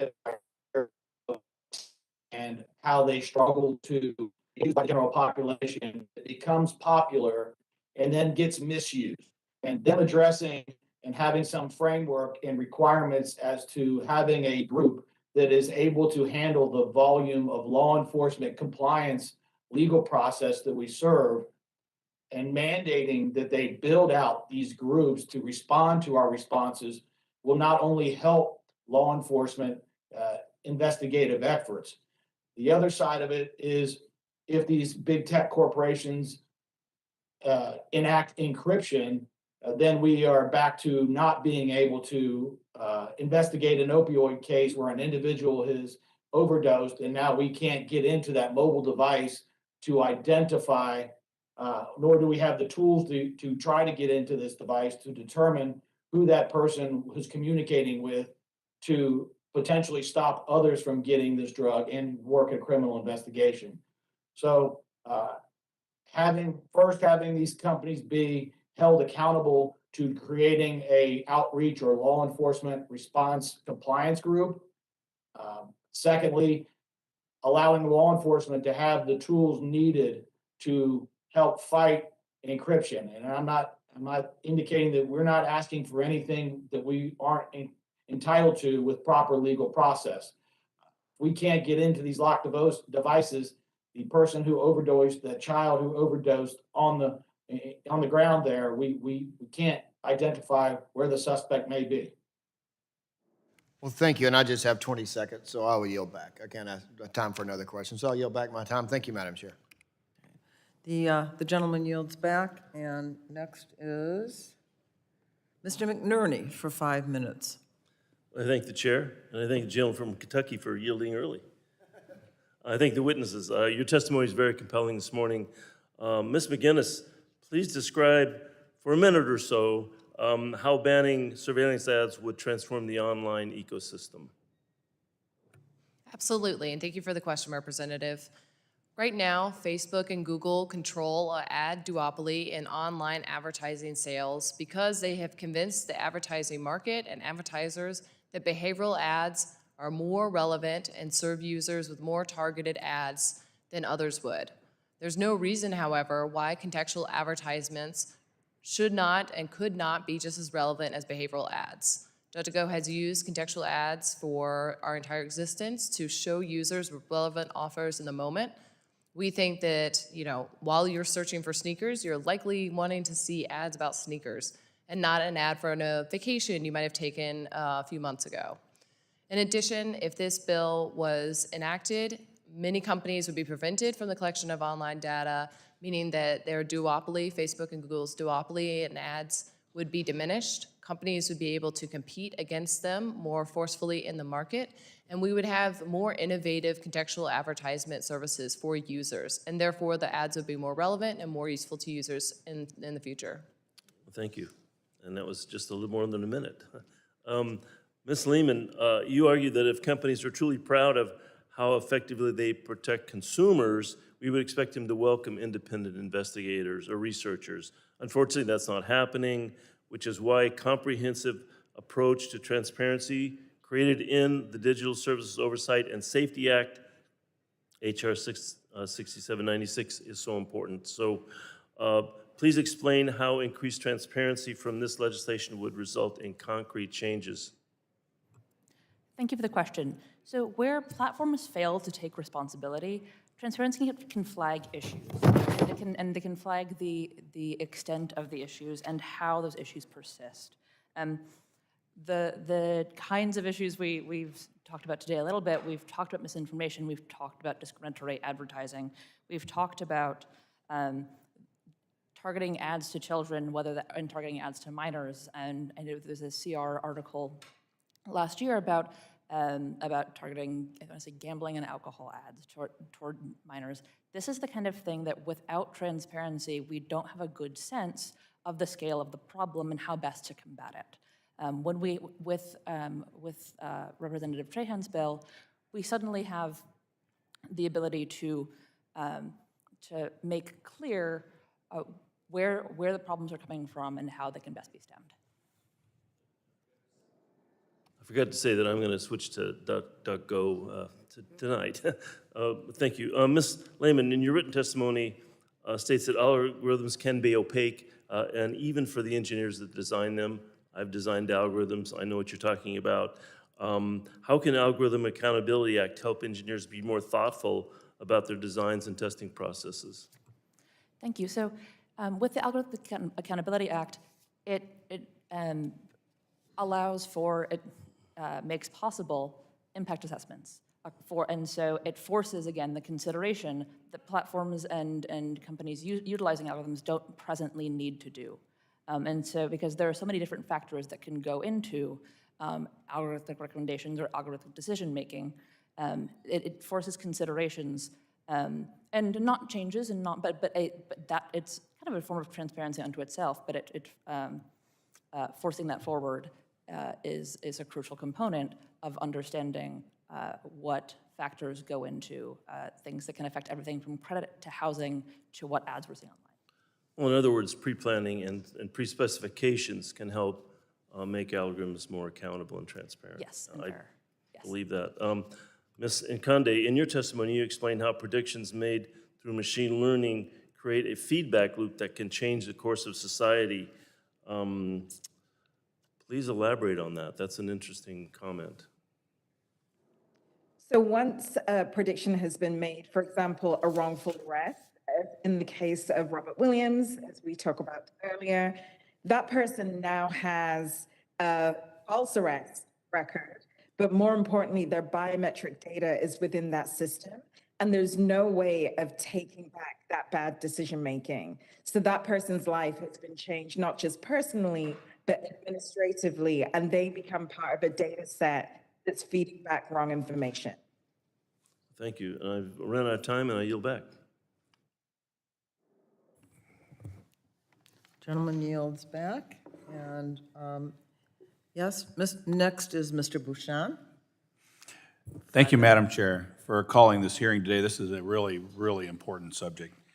In the last few years, multiple reports and incidents have come out showing that America's youth has been harmed by the often opaque and insufficient data privacy and content moderation practices of tech platforms and other online services. I think we can all agree that that's true. It's extremely concerning. I have 4 children. My youngest now, my daughter, is getting ready to graduate high school, and during her high school years, we've had to navigate this.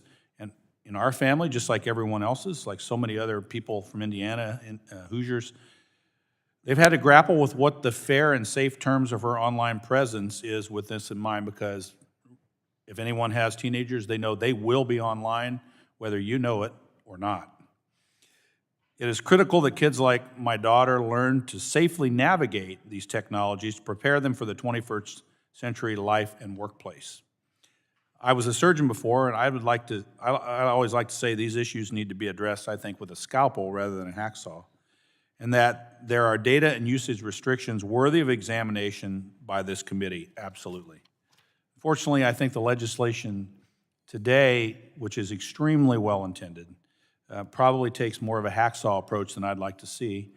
Outright banning targeted advertising and opening a private right of action to let trial lawyers sue small businesses and local advertisers I don't think, addresses the issue.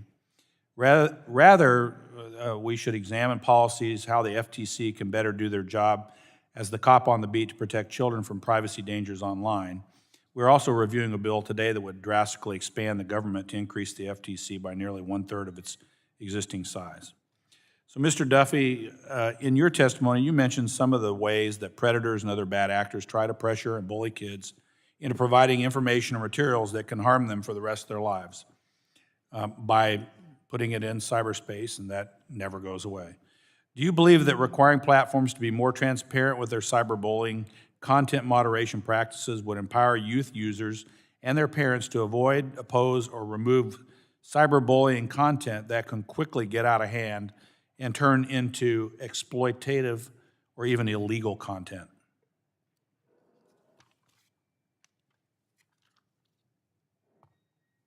I do.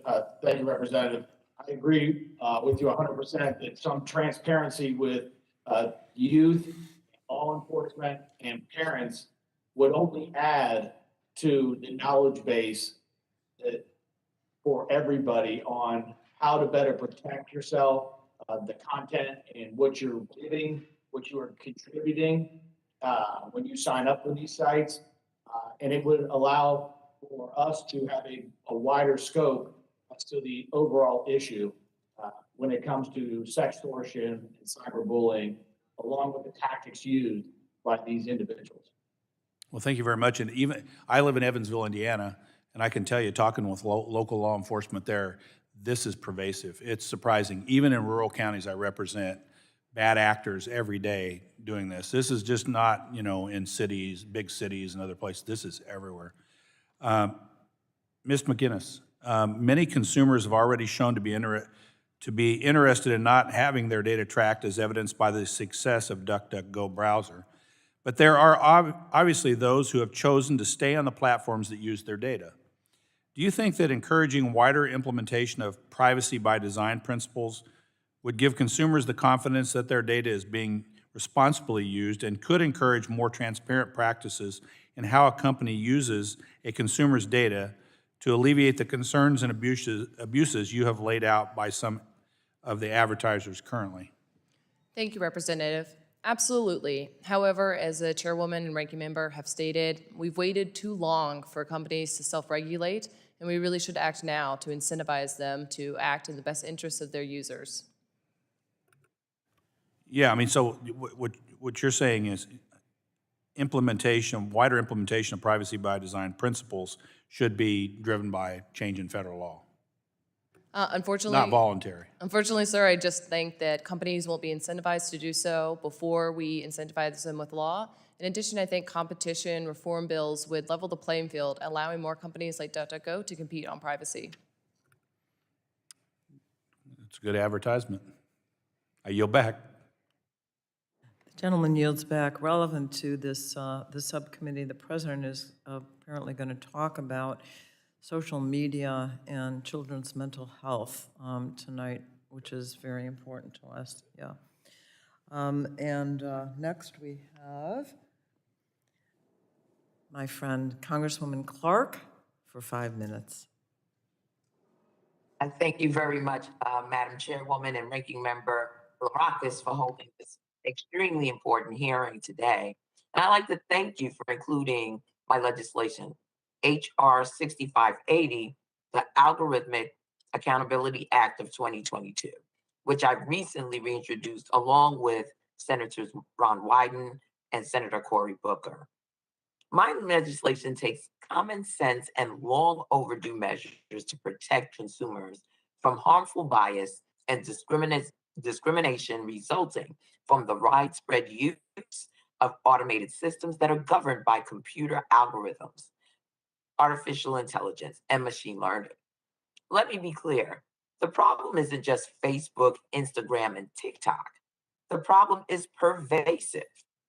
The very same automated technologies that are being misused and abused by social media companies are similarly being used without oversight by a wide range of industries to make critical split-second decisions about people's health care, housing, finances, employment, and so much more. And while these technologies reach conclusions based on calculations, these calculations are the products of systems designed by humans, subjecting them to a wide range of flaws that reinforce broader societal discrimination, particularly against women and people of color. So, Ms. Nkande, and it's so good to see you once again. Could you share an example or two of algorithmic systems leading to discriminatory outcomes that have a major impact on people's lives? Yes, of course, Congresswoman Clark. One of the most recent examples is a pain management algorithm that's used in over 1,000 healthcare settings in the United States that was discriminating against Black American patients because their healthcare costs were higher in aggregate than other groups. And it wasn't because of care. I can certainly speak about that more, but I know we don't have time. And then the second example was one that was brought forth by the Haas Business School at Berkeley that found that mortgage recommendation algorithms were discriminating against Black borrowers at the same rates as human beings because the inputs that were being used, the questions that were being asked were as discriminatory as it were, a human banker. So those are two of a myriad of examples I could offer. So thank you. It's clear to me that something must be done to address the current lack of accountability and transparency around how automated systems are being used. And that's why my Algorithmic Accountability Act directs companies to assess their automated decision systems for potentially dangerous flaws such as inherent bias, safety risk, and performance gaps. Ms. Nkande, would you agree that impact assessments are a feasible and important first step in tackling this issue? Yes, as it's been said earlier in this hearing, we're looking at impact assessments around algorithmic thinkers in the EU, and understanding the downstream impact of these technologies will enable good faith actors on the public side to be able to decide whether this is actually in line with existing law, because the harms I'm describing are otherwise outlawed underneath civil rights statute, which we should be following if we are going to follow rule of law in this country. And Ms. Lehmann, do you agree as well? And how would these impacts assessments benefit consumers? Thank you, Congresswoman. A little bit, as we mentioned earlier, having companies have to consider things other than their profits, having them have to consider how the systems they build have impacts on communities, on marginalized communities, on consumers across the board, inherently, even if it may provide more internal accountability and it may provide more external accountability as well, but it forces those considerations in a way that we haven't previously seen. Well, thank you. And my legislation would further direct companies to report their findings to the FTC for review and require the FTC to establish a public repository of automated decision systems, along with high-level information such as data sources and how to contest decisions. Ms. Nkande, how would these transparency measures be helpful to consumers and researchers alike? They would protect our rights and enable us to make informed decisions around what we're actually buying and the impact it will have on our lives as a whole. Well, let me thank you for your testimony here today to all of our witnesses. It's time that we make a change. And with that, Madam Chair, I yield back. I've gone over. The gentlelady yields back, and now, Mr. Dunn, you are recognized for 5 minutes.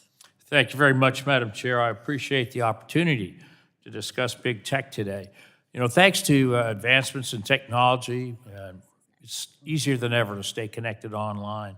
When the world went into a lockdown with COVID, our relationships could nominally be continued, and of course, essential businesses remained open. So social media with American big tech leading the way certainly was a boon to us. And we should absolutely continue to uphold an economic system that allows for innovation and open competition in the U.S. technological industry, especially for small and medium-sized enterprises that are trying to break into the market.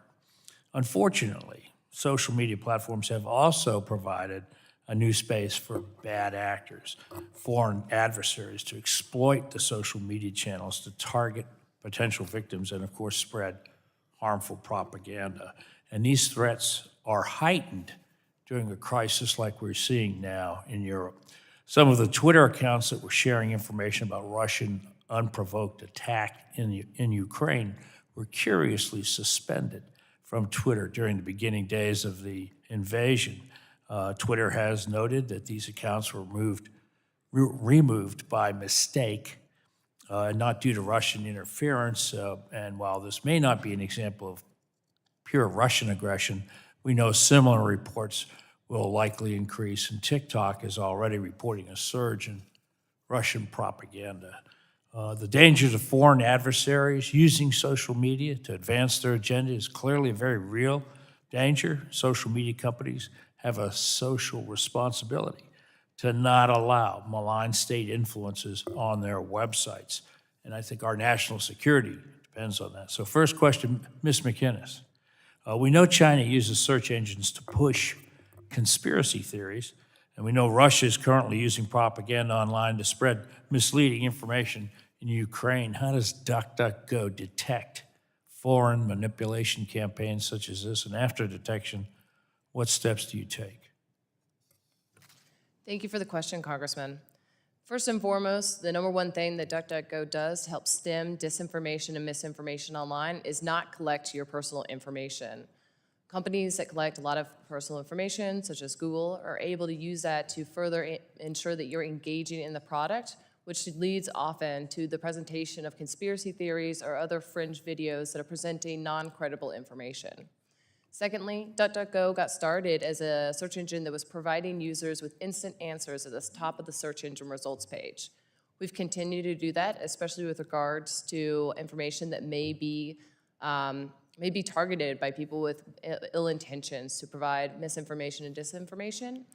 And what many may not know is that the top of the search engine results page gets by far the most attention from any user. So by presenting users with credible and authoritative information at the top, we're ensuring that they're going to find the right answers to their questions and not be steered away to another site that's looking to prey on their fear and misinformation. Thank you for that, Ms. McInnes. Again, our adversaries also want access to individuals' data so they can build algorithms to target, predict, and manipulate behavior in the United States. I'm especially concerned about American companies that have ties to Communist Chinese Party and what data they are forced to share because of that relationship with China. And, I think consumers deserve more transparency. How is their data used? Can you tell us a little bit more about that data? What are they forced to share? Thank you for the question, Congressman. I'm not sure what data companies are forced to share, in part because DuckDuckGo does not collect any personal user data as people use our systems. Well, thank you for not doing that. I appreciate it. Where time's drawing short, so I'm going to ask you for yes or no answers to these, if you will. Do you believe that the amount of individual data collected by big tech companies is concerning? Very. Good. In general, is the data collected by big tech companies used to influence individual behaviors? Absolutely. Okay, good. Mr. Duffy, we're going to give your technology another shot here.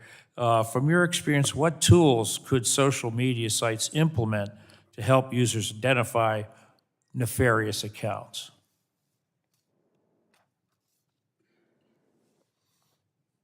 Shouldn't have taken the risk, I guess. Why don't you try that, Ms. McInnes? You go ahead. Oh, there he is. Mr. Duffy, go ahead. What tools would you wish you had from Congress? A good computer, an audio connection. Pardon?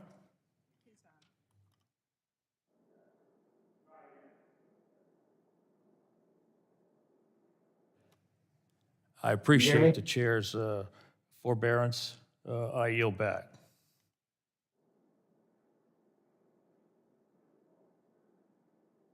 Yeah, I think we unfortunately lost him.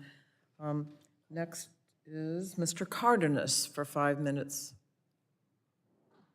Yes, thank you, Madam Chairwoman Zukowski, and also Ranking Member Bilirakis for having this important meeting and talking about these very good bills. I'd also like to thank my colleague, Representative Lori Trahan, for introducing her bill, which would help shine a light on the content moderation practices of big tech companies. Without adequate transparency, we don't have the information we need to understand how disinformation spreads and how to hold these companies accountable when they fail to make strong enough measures to combat it. This problem is particularly bad in Spanish-speaking communities, where we have seen social media companies fail to invest the resources necessary to fight Spanish language disinformation. And it's come to my attention that Russia is feeding disinformation about what's going on in the Ukraine, specifically bombarding the Spanish-speaking community here in the United States and around the world. So obviously they're trying to skew the truth and trying to get certain communities to believe that Putin is muy bueno or a good guy, and he's not. Thanks to whistleblowers like Frances Haugen, a former Facebook product manager, we know that Facebook directed 87% of their investments on combating misinformation to English language content, in spite of that fact that only 9% of Facebook users are English speakers. What a disparity. These disparities are unacceptable, especially when consuming misinformation can lead to real world health, safety, and financial consequences for communities. And also, in some cases, people are actually dying based on what people are fed and the actions that they take. Ms. Lehmann, would publicly publishing how these online platforms moderate non-English language content hopefully put some pressure on companies to correct the disparities in content moderation investment between English content and content in other languages? And if so, how so? Absolutely. And I think in large part because those disparities, when they're said aloud, are so dramatic and so disproportionate and so just incredibly disheartening, right? As the statistic you just cited, if it's 87%, even though it's only making up 9%, even though English speakers make up only 9% of that platform, all languages deserve the level of attention and the intensity and the appropriate content moderation, because all consumers deserve high standards of content moderation, and that when they're using a platform online, they can expect that their experience will not be different from someone else's simply because of the language that they're using on that platform.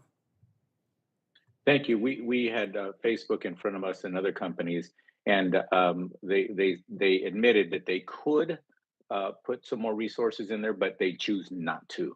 For example, Ms. McGinnis, wasn't it earlier today that somebody asked about whether or not DuckDuckGo is actually profitable? And you said yes. What number did you say that your revenue is $100 million? That's correct, Representative. Is that per year? It's per year. In an annual basis? A year.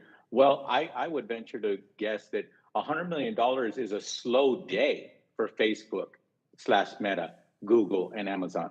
So I pray that DuckDuckGo can actually continue to succeed in this environment, because we're talking about companies that are now net worth $1 trillion or more. And the reason why I point that out is because they choose not to use good practices. They choose not to have practices that are respectful of the consumer, respectful of the people who are using their platforms. And so I just want to commend you, Ms. McGinnis, and please tell the C-suite executives at DuckDuckGo that I hope and pray that your model continues to work in this environment. And unfortunately, you are a tiny player on this playing field. Please take a second if you think that I'm mischaracterizing what I just said. No, I appreciate your words, Representative, and we're trying very hard to compete in this marketplace, but as we've mentioned, Facebook and Google hold a duopoly in advertising, and the Banning Surveillance Advertising Act would help mediate that inadequacy in the market and allow for more companies to compete on privacy, just like DuckDuckGo. Thank you so much. In 2020, a product risk assessment calculated internally by Facebook found that Spanish language misinformation detection on the platform remains, quote, very low performance. In spite of that, the report's recommendation was to, and I quote, just keep trying to improve, and claimed that, and I quote, addition of resources will not help. That nothing could be further from the truth. And the last thing I'll say is, without public accountability, I think that these companies will continue to do the wrong thing, and we do need to have federal legislation to rein them in for the sake of people's health and livelihood, and for the lives of the people and the children who are badly affected by these platforms. I'm sorry I went over my time, Madam Chairwoman. I yield back. No, I thank the gentleman. And Ms. Lesko, you are recognized for 5 minutes. Thank you, Madam Chairman. Before I begin my question, I want to correct the record. Earlier in the hearing, Representative Castor had urged the need for the House to have a bipartisan bill updating the Children's Online Privacy Protection Rule. And I agree, we need a bipartisan bill, but such a bill already exists. Representative Wahlberg and Representative Rush introduced H.R. 1781, the Protect Kids Act, earlier this year, and I understand Republicans have requested this bill to be included in the last 2 legislative hearings, but still to no avail. Furthermore, the bill was reintroduced from last year, so I'm happy to say to Representative Castor that the Senate is not ahead of us on this particular issue. I also want to add that I understand that Leader McMorris Rodgers and Ranking Member Wicker have now asked the President twice on engaging on a comprehensive national privacy and data security bill, not just on children's privacy, and have not heard back yet, or there hasn't been an attempt to build a consensus with us Republicans. So I think we do want to work in a bipartisan area because this is very important. Well, again, I want to say thank you to the witnesses for being here today. Before I begin my questions, I want to express my disappointment that representatives from the advertising industry were not invited to testify at a hearing which examines legislation that will severely impact the advertising industry. It seems that they deserve a seat at the table so we can understand the effects. I do want to be clear, however, I have the same concerns that my colleagues have in terms of big tech abusing their power and escaping responsibilities for their wrongdoing. However, H.R. 6416 will burden the small and medium-sized enterprises that are looking to gain entry into a market that heavily relies on advertising to be successful. The niche products created by innovators looking to capitalize on the American dream will not be able to grow or even survive under this legislation. I do not believe that was the intent of the sponsor, my friend. I know you care about protecting Americans' privacies, but let's not do it at the expense of small businesses. Yes, abusers like Google must be held accountable, but we must be sure to examine that actions taken to curb big tech's power will not unduly burden small businesses. The FTC has shown no interest in protecting good actors in the market, so that duty now falls on us. But these are the very same concerns that the Interactive Advertising Bureau, an organization that should be on today's panel, explained in a letter to this committee. And I ask that this letter, it's probably a lengthy one, be submitted for the record. And if Mr. Duffy can hear us. Without objection, so ordered. Thank you, Madam Chair. Mr. Duffy, thank you again for your testimony and for your long career. Wearing the badge, you raise many issues that we should be examining as we hold big tech accountable. Central to our goal is the Federal Trade Commission and their ability to inform Americans about resources they have when their security has been violated. As a law enforcement expert, what information would you want people to know about when their safety is violated on social media platforms?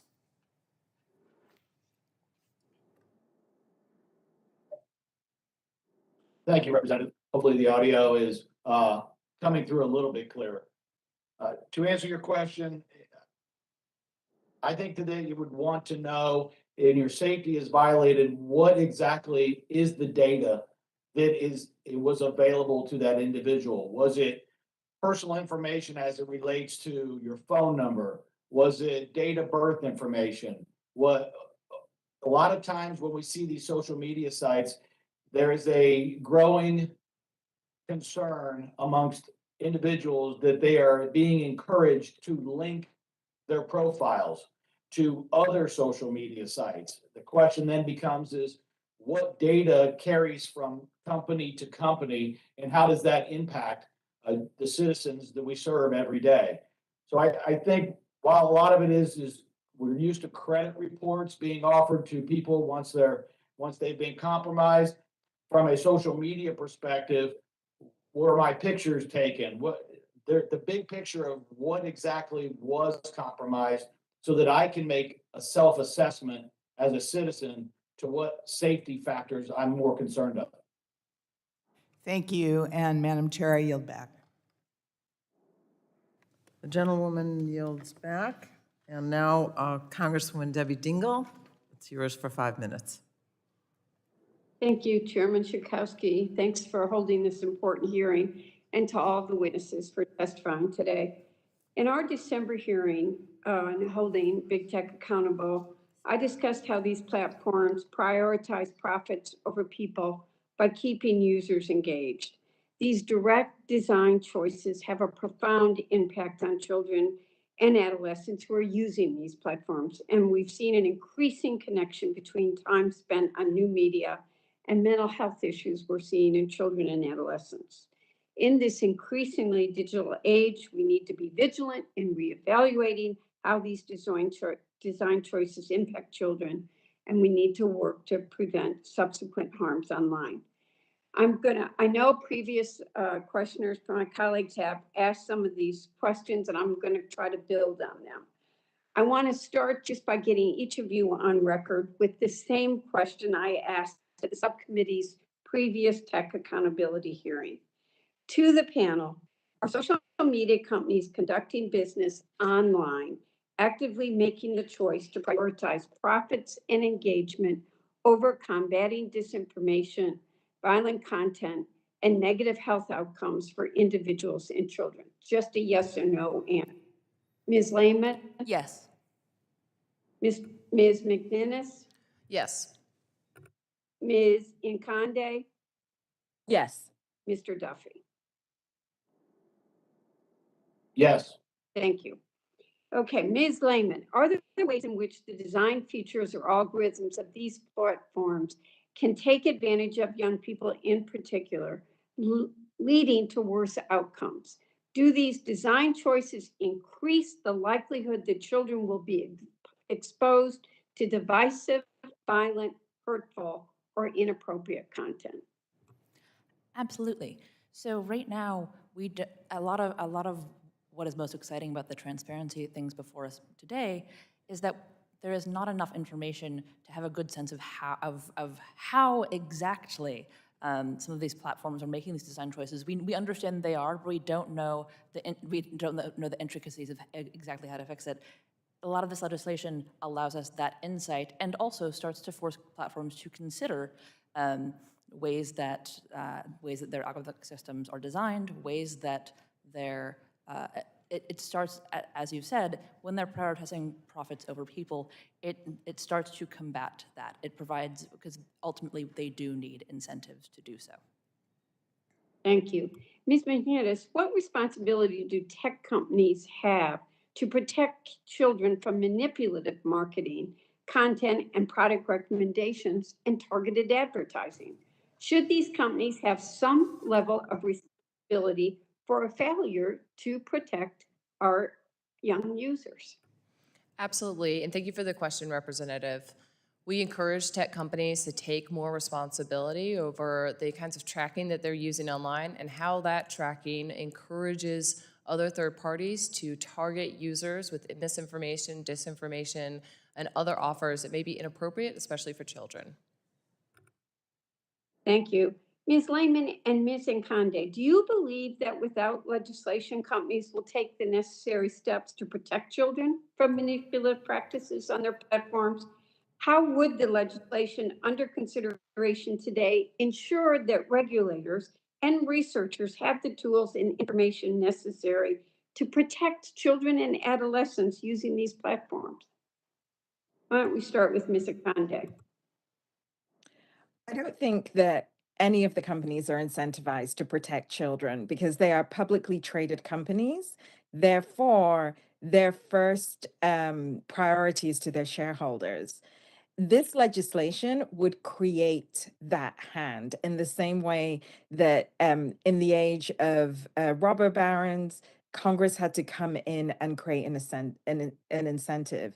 In terms of transparency, knowing the harm allows us to have a targeted and appropriate remedy that can maintain innovation and business in the United States while protecting our children, who, in my humble opinion as a mother, are our greatest asset.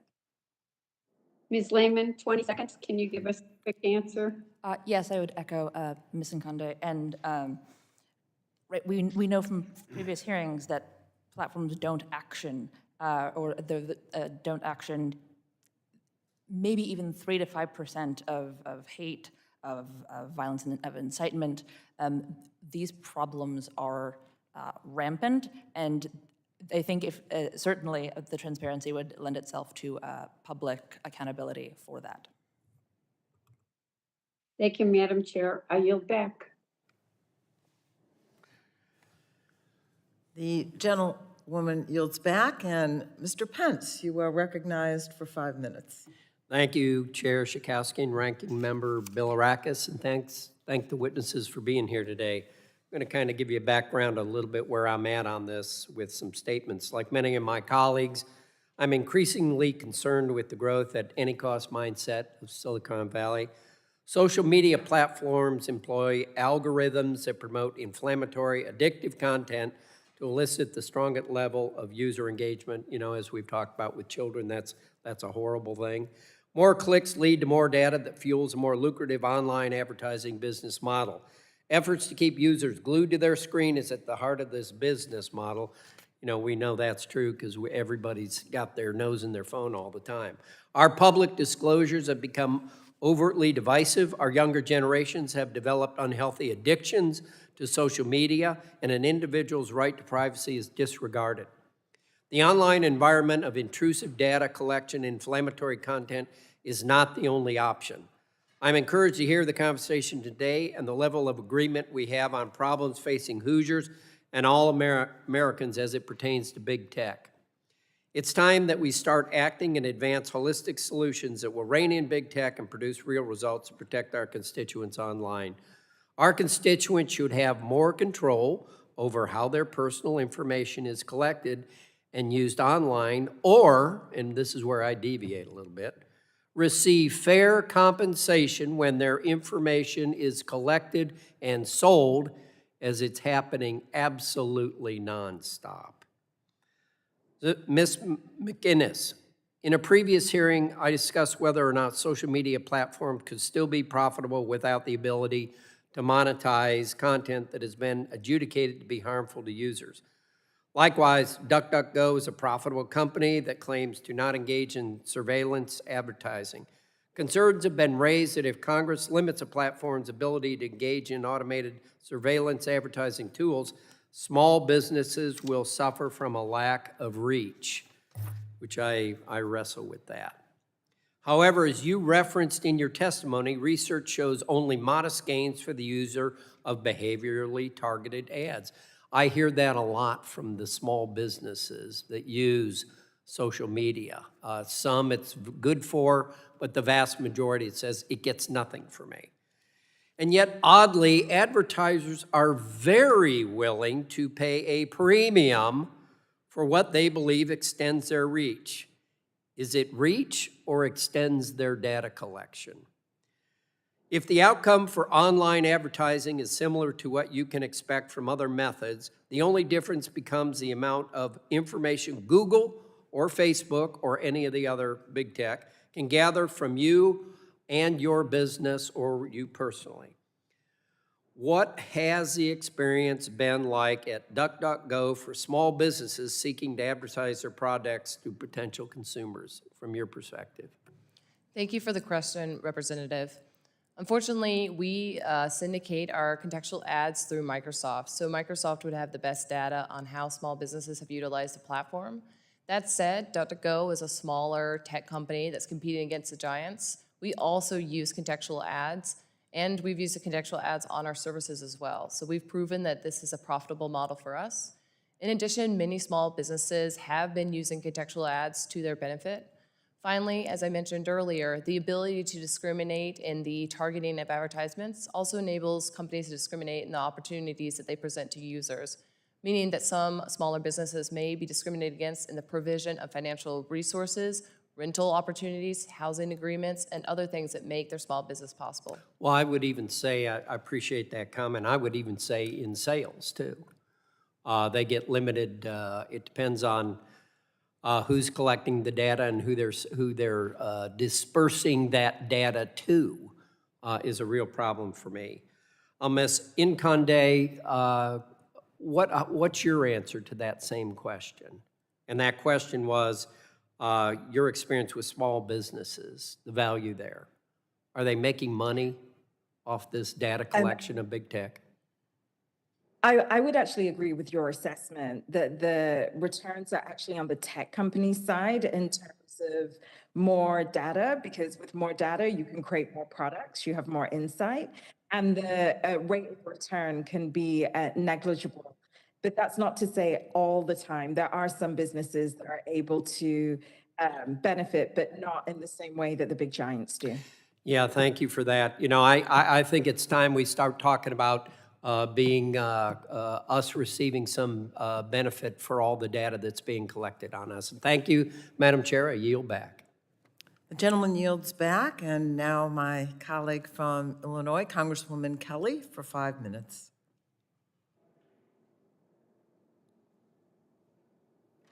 Thank you, Chair Schakowsky, for holding this hearing today and for the witnesses appearing before us.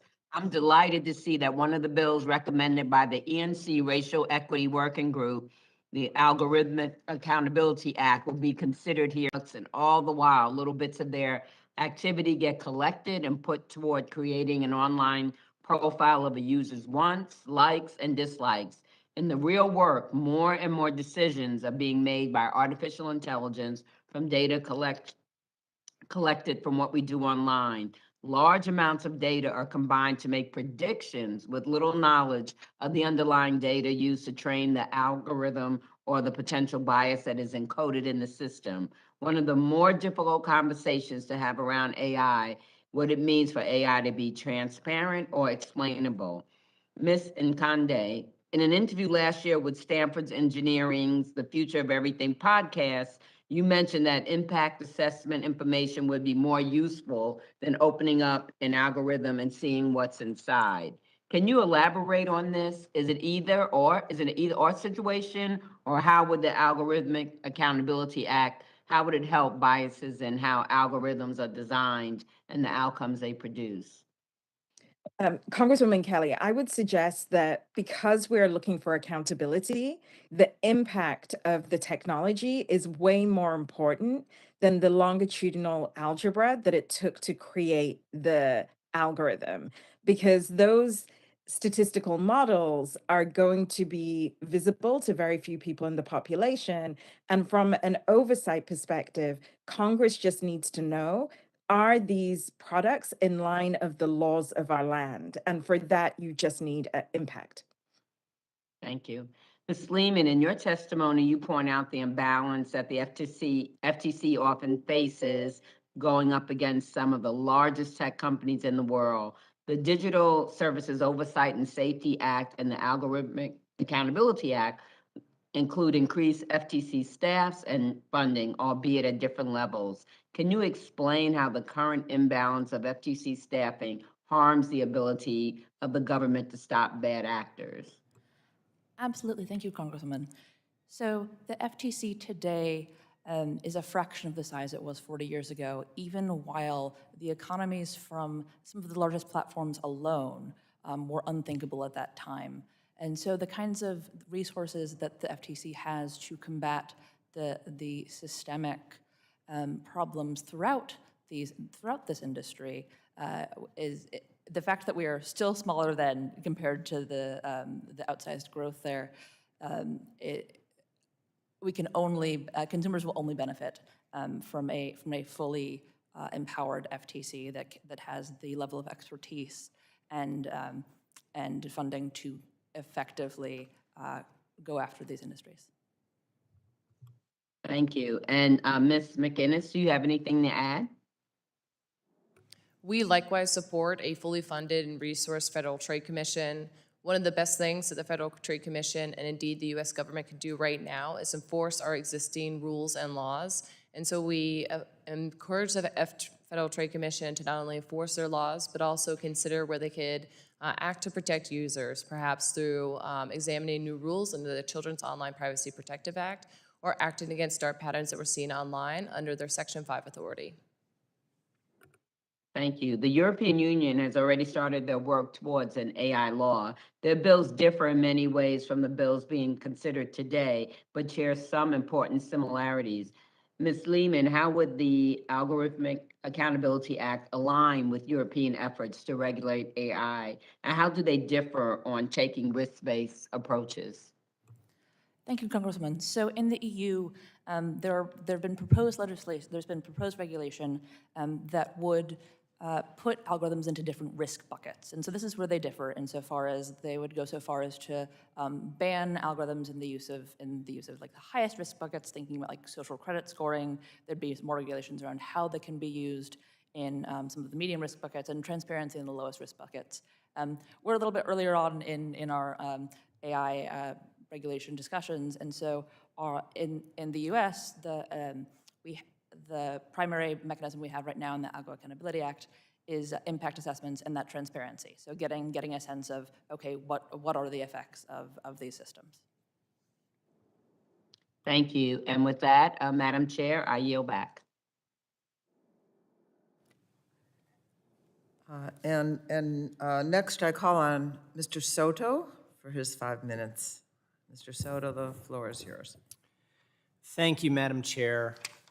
When we look at 7 in 10 Americans using social media platforms, that actually even sounds pretty low for me. Most people I know use social media, right? And the practice of sharing user data to target advertisements has led to discrimination based upon race and gender on occasion. 42% of Americans experience online harassment over the past year, 42%. And social media companies have consistently denied and blocked the needed data for us to do independent research and government research. But there's hope, right? Because while we know so many Americans are using social media, privacy online is an issue that affects most Americans. And the big headline from this hearing today is that the Energy and Commerce Committee, Democrats and Republicans, are coming together to propose bipartisan agendas, bipartisan bills to protect America's privacy online. And Madam Chair, I want to thank you and the ranking member, for my fellow Floridian, Gus Bilirakis, for your leadership on this. Banning Surveillance Advertising Act of 2021. It prohibited advertisers from targeting advertisements based upon personal information that links the consumer's connected device, basically hunting down who you are by your device rather than by your preferences and what you avail yourself to online. The second bill, the Algorithmic Accountability Act of 2022, which would conduct impact assessments on the algorithms that are mysterious to so many folks and have regular reporting of these results to the Federal Trade Commission to make sure they're fair against discrimination, against anti-consumer issues, against all sorts of nefarious things that can happen if we leave it just to machines to make these decisions. The third bill, Cooperation Among Police, Tech, and Users to Resist Exploitation Act, or the Capture Act. I want to give a compliment to my fellow Floridian, the ranking member, Gus Gus Bilirakis on this great bill on how social media companies communicate, consult, and coordinate with federal, state, and local law enforcement to address illegal content and activity online. We have to protect our kids. We have to protect our families. My wife is an assistant principal in Central Florida, and we see kids being exposed to adult content that has really hurt their childhood and has made it harder on educators and particularly on parents. Increasing consumer education of law enforcement resources by Rep. Mullen that requires the FTC to work with the Attorney General to develop educational programs to inform the public on resources available should they feel their safety or security was violated. Right now, many Americans don't know where to go, and this is a key part. And then finally, the Digital Services Oversight and Safety Act of 2022, which establishes the Bureau of Digital Services Oversight and Safety, a long-time need at the FTC to beef up their oversight of social media platforms under the FTC. Thank you, Special Agent Duffy, for being here. Welcome from Florida, at least virtually. We appreciate you testifying today. What are the types of criminal acts and dangers you see online from Floridians from your role at FDLE?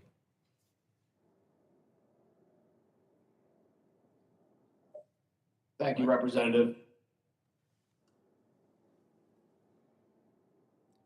Yes, yes, we could hear you. So what are the types of criminal acts online that you end up seeing in Florida and the dangers? We see everything that you could think of and more. There's not a day that goes by that we aren't learning something new. Everything from the drug trade to individuals selling other personal information from other people's accounts. It has really become the modern day means of communication amongst all criminal activity. They establish groups using different platforms, leveraging encryption services to hide behind a curtain that we are not privy to. So it is increasingly becoming a challenge, as you mentioned, with today's youth and the content that they get exposed to on a daily basis, the mental health impact that it has on them, and the lack of oversight in the amount of content that they view is growing each and every day. So if you can think of a criminal activity from selling somebody's house that they live in to compromising a bank account to title fraud, car fraud, it is all occurring in a digital environment. Thank you, Special Agent Duffy. Together we can empower parents, families, educators, consumers, prevent discrimination with this critical agenda, and I yield back. The gentleman yields back, and now Congresswoman Craig, you are recognized for 5 minutes. Thank you so much, Madam Chair, for yielding. Ms. Lehmann, I want to start by thanking you for providing such thoughtful and helpful testimony across so many different areas related to holding big tech accountable, and for calling out Snapchat in your Section 230 reform ideas. I've raised my concerns about Snapchat serving as an illegal marketplace for drugs in prior big tech hearings, and I want to continue my focus on the issue during today's hearing as well. As my colleagues may recall, I have a constituent in Hastings, Minnesota, Bridget Noring, who she and her family lost their son Devin to a fentanyl overdose and is asking us to do more. I'm here today raising her voice and that of countless other parents in hopes that we can come together and find a solution. Special Agent Duffy, thank you for what you do in law enforcement every single day to help to crack down on these illegal online sales. I strongly believe we need to give our law enforcement agencies the tools, resources, and funding they need to help protect our communities, both online and in the physical world, from dangerous drug overdoses. You may have seen recent news stories online talking about changes Snapchat was taking to curb drug dealing on the app, under pressure from parents like Bridget and other parents who called on the CEO to do more and do better. Based on your experience, though, Agent Duffy, and in training those who use apps to conduct investigations, I'm hoping you can briefly walk us through what the current process looks like when you attempt to target a known drug dealer and hold them to account on an app like Snapchat. Thank you, Representative. When we begin these types of investigations with companies like Snapchat, we are oftentimes the ones being provided it through a citizen that becomes concerned. And in some cases, some companies will police themselves and identify content, but ultimately, they are seemingly less proactive in trying to remove some of this content and leaving it for law enforcement to become proactive on their own site, which is a challenge as we struggle with retention of law enforcement officers around the United States. So these investigations begin with us identifying a criminal activity. Then we begin to serve legal process, which becomes the first hurdle in trying to identify what the company has retained or what they haven't retained, which becomes the first struggle. And then as we progress through the app, we end up at internet service providers and cellular providers because the means of using these apps are done through mobile devices. And so the mobile device itself, through the companies that provide the service, we run again into another issue of data retention and activity that may or may not be kept, along with these criminal activities being used with a virtual private network, meaning they're using a service that ultimately hides their internet activity, in which no records are often found. So we run into many roadblocks. I say we have less successes than we have incomplete cases because of those things that I mentioned. Special Agent Duffy, you mentioned that the Snapchat or other platforms sometimes will proactively contact law enforcement, but most of the time it's citizens who are doing the trolling on these platforms and contacting you. And I would assume that oftentimes that's because a family member has suffered some sort of catastrophic outcome or at least some harm. What do you think the responsibility of the social media platform should be in terms of being proactive on their platform? Thank you. I think the responsibility is all in their favor. They should be the ones content moderating. They should be the ones communicating and learning from law enforcement, who's learning from kids in school and friends and family. Having that open conversation will only benefit them. Right now, we see many of the companies ignoring or not having that communication with the public and law enforcement. They think that they can, in a sense, take it upon themselves to learn it or wait to become reactive. So I think if you're going to build a platform environment for kids to operate on, then you need to be responsible for taking action and learning what to look for. Thank you so much. Amen to that. And with that, I'm sorry I'm out of time, but the topic, I yield back.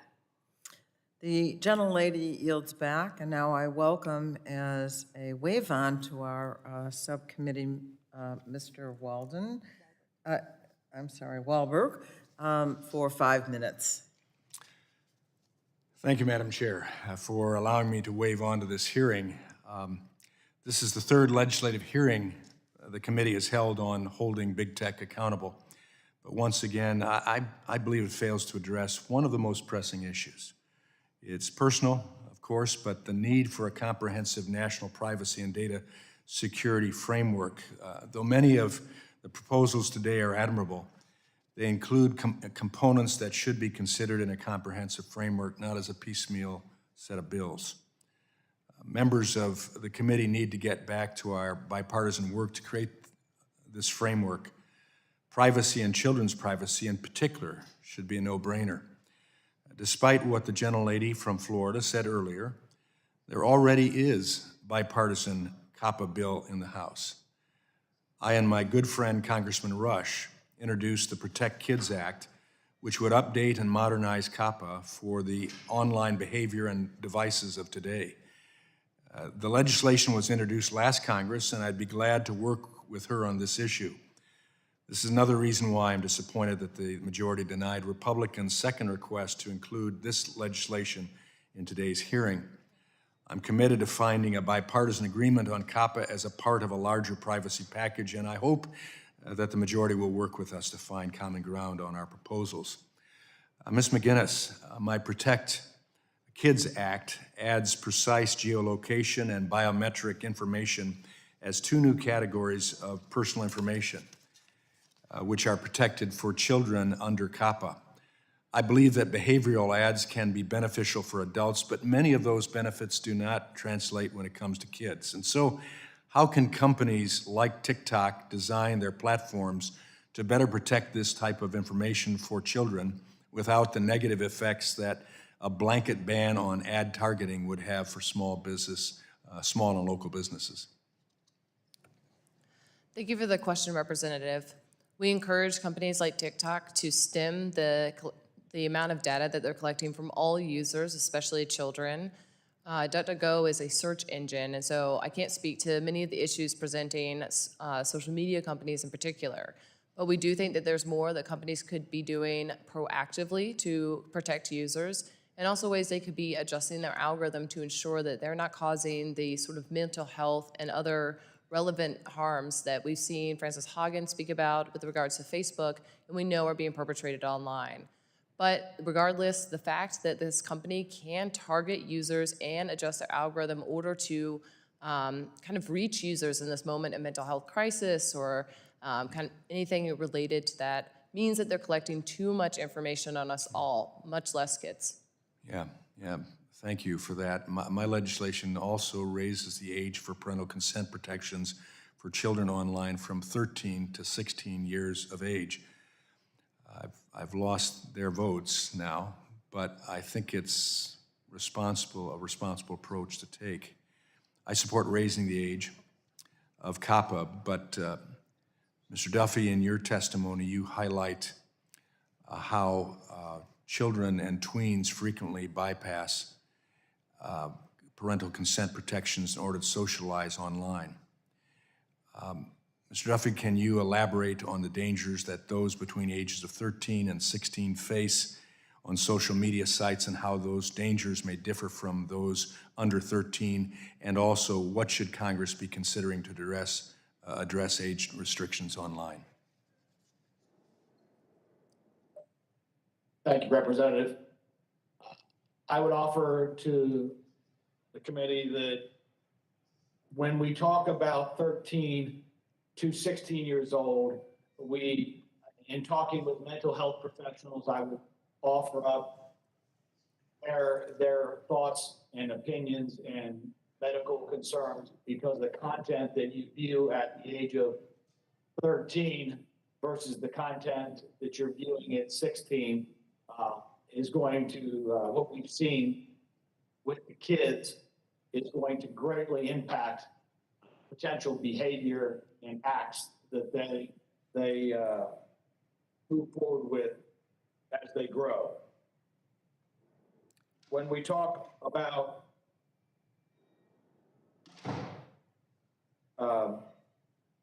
this today, circumventing is an issue because it will never stop today's youth from bypassing age restrictions. And parents can be an asset.